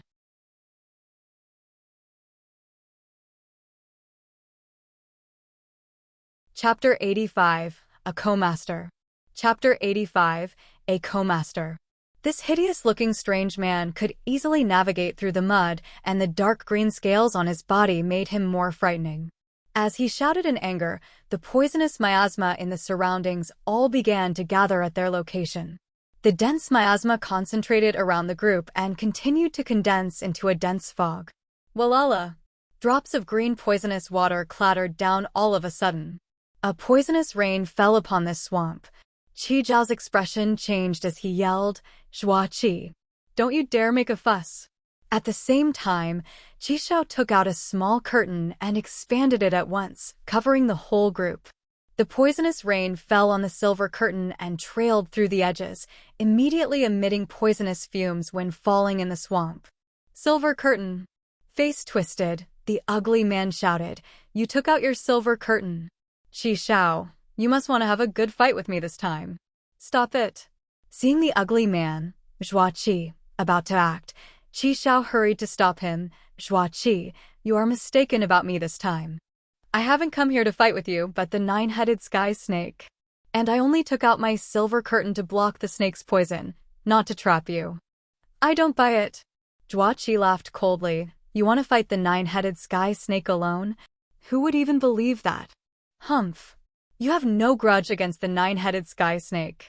You must have come for me." After a grunt, Zhua Qi immersed one hand into the swamp and soon, streams of odd green light shot into the mud. One after another, mud dragons jumped out of the swamp. They were as thick as a human waist and were about 10 meters tall, trying to bite their group. Zhua Qi could not only control the miasma in the dead swamp, but could also control the mud. Shi Yan's expression changed slightly, as he didn't expect themselves facing such a tough enemy right at the beginning of their journey. He was immediately vigilant, circulating his profound qi and prepared to attack those mud dragons. Those mud dragons flew out from the swamp swiftly and moved towards the group from all directions. It was quite magnificent. The dry land on which the group was currently standing on was continuously sinking into the swamp under Zhua Qi's control. Xia Exquisite's eyes turned icy as she decided to use her incarnation martial spirit. "Zhua Qi, believe me, I haven't come for you," Qi Xiao yelled anxiously. Qi Xiao was fully assured that he could beat Zhua Qi, but the consequence to their group would be dreadful. He firmly believed that once they entered into battle, only he and Xia Exquisite could withstand Zhua Qi's attacks. "Shi Yan, come here. I will protect you." Xia Exquisite glanced over him and said without any emotion. Han Feng and Ku Long were surprised and looked at Xia Exquisite in confusion. So were Wu Yunlian and Zhui Shi. It was unreasonable that Xia Exquisite would try to protect Shi Yan. Shi Yan dared not take the risk, so he hopped through the dry lands to Xia Exquisite's side. "Zhua Qi." Qi Xiao was astounded. "The gate of heaven is in the Yin Valley. I came for the nine-headed sky snake. Stop now." "What?" Zhua Qi was quite surprised as he screamed, "The gate of heaven." "Yes, we got a treasure map." And the gate of heaven turned out to be located in the Yin Valley. Qi Xiao had to tell him the truth. Zhua Qi was stunned, and then giggled cunningly. As he was giggling, the green miasma in the air began to float away from the group. As the green miasma dispersed, the poisonous rain stopped as well. The flying mud dragons turned back to mud and fell into the center of the swamp. Hundreds of green loaches which were rushing up also stopped as they saw the mud dragons disappear. Under Zhua Qi's order, they went back under the mud as well. Zhua Qi then stopped. Qi Xiao was relieved and stretched his hand up into the air and shrunk the curtain, finally falling into his palm. The swamp went back to serenity. Even the green bubbles gradually disappeared. The dangerous swamp suddenly became quiet. "I know you want to beat the nine-headed sky snake too." Qi Xiao grunted and reproached in a rage. I bet you would have regretted it if you had stopped too late. As he was speaking, he looked at Xia Exine. Qi Xiao could compete with Zhuoqi alone, and with Xia Exine at the Sky Realm, Zhuoqi would have been in great trouble. Zhuoqi looked towards Xia Exine as he noticed Qi Zhao's gaze and frowned. He could feel a stream of forceful power subsiding in her body. Just from a glance, Zhuoqi noticed that this woman was unmanageable, and she was operating some tricks secretly. Shi stood by Xia Exine with a gloomy face, still gazing at Zhuoqi vigilantly. Without taking a look at Shi, Xia Exine said calmly, "Mr. Qi Xiao, can you introduce this swamp master to us? He is just a co-master." Qi Xiao shook his head with disdain, glancing at Zhuoqi, who was rather unhappy with him, and said, "Zhuoqi is active in the outer area of the Dead Swamp, where there are small swamps and miasma. However, at the center of the Dead Swamp, that is to say, the Field, the nine-headed sky snake takes control. There is no way he could take charge there." "Qi Xiao, the Field is mine!" Zhuoqi suddenly cried out, "My father practiced there. I will get it back sooner or later." "Till you get it back." Qi Xiao smirked and nodded to Xia Exine. "Miss Xia, walk to the bank now." Xia Exine nodded, glanced at Shi with her brows furrowed, and said indifferently, "Leave now." "Okay." Shi responded casually and hopped through the dry lands where Qi Xiao had tested to a muddy area ahead, and soon he was ashore. Zhuoqi grunted, moved his muddy body swiftly in the swamp, and also reached the shore. But half of his body was still in the swamp, for he was still a little suspicious of Qi Xiao. "Shi, how are you now? The blood of the green loach didn't hurt you? Do you need Zhuoqi's help you remove it?" Qi Xiao asked as he suddenly recalled the incident. Standing there, Shi looked down to his palm and shook his head. "I'm fine." His immortal martial spirit had cleaned the poison before he knew it. Hearing that, Qi Xiao and Zhuoqi looked at him in surprise.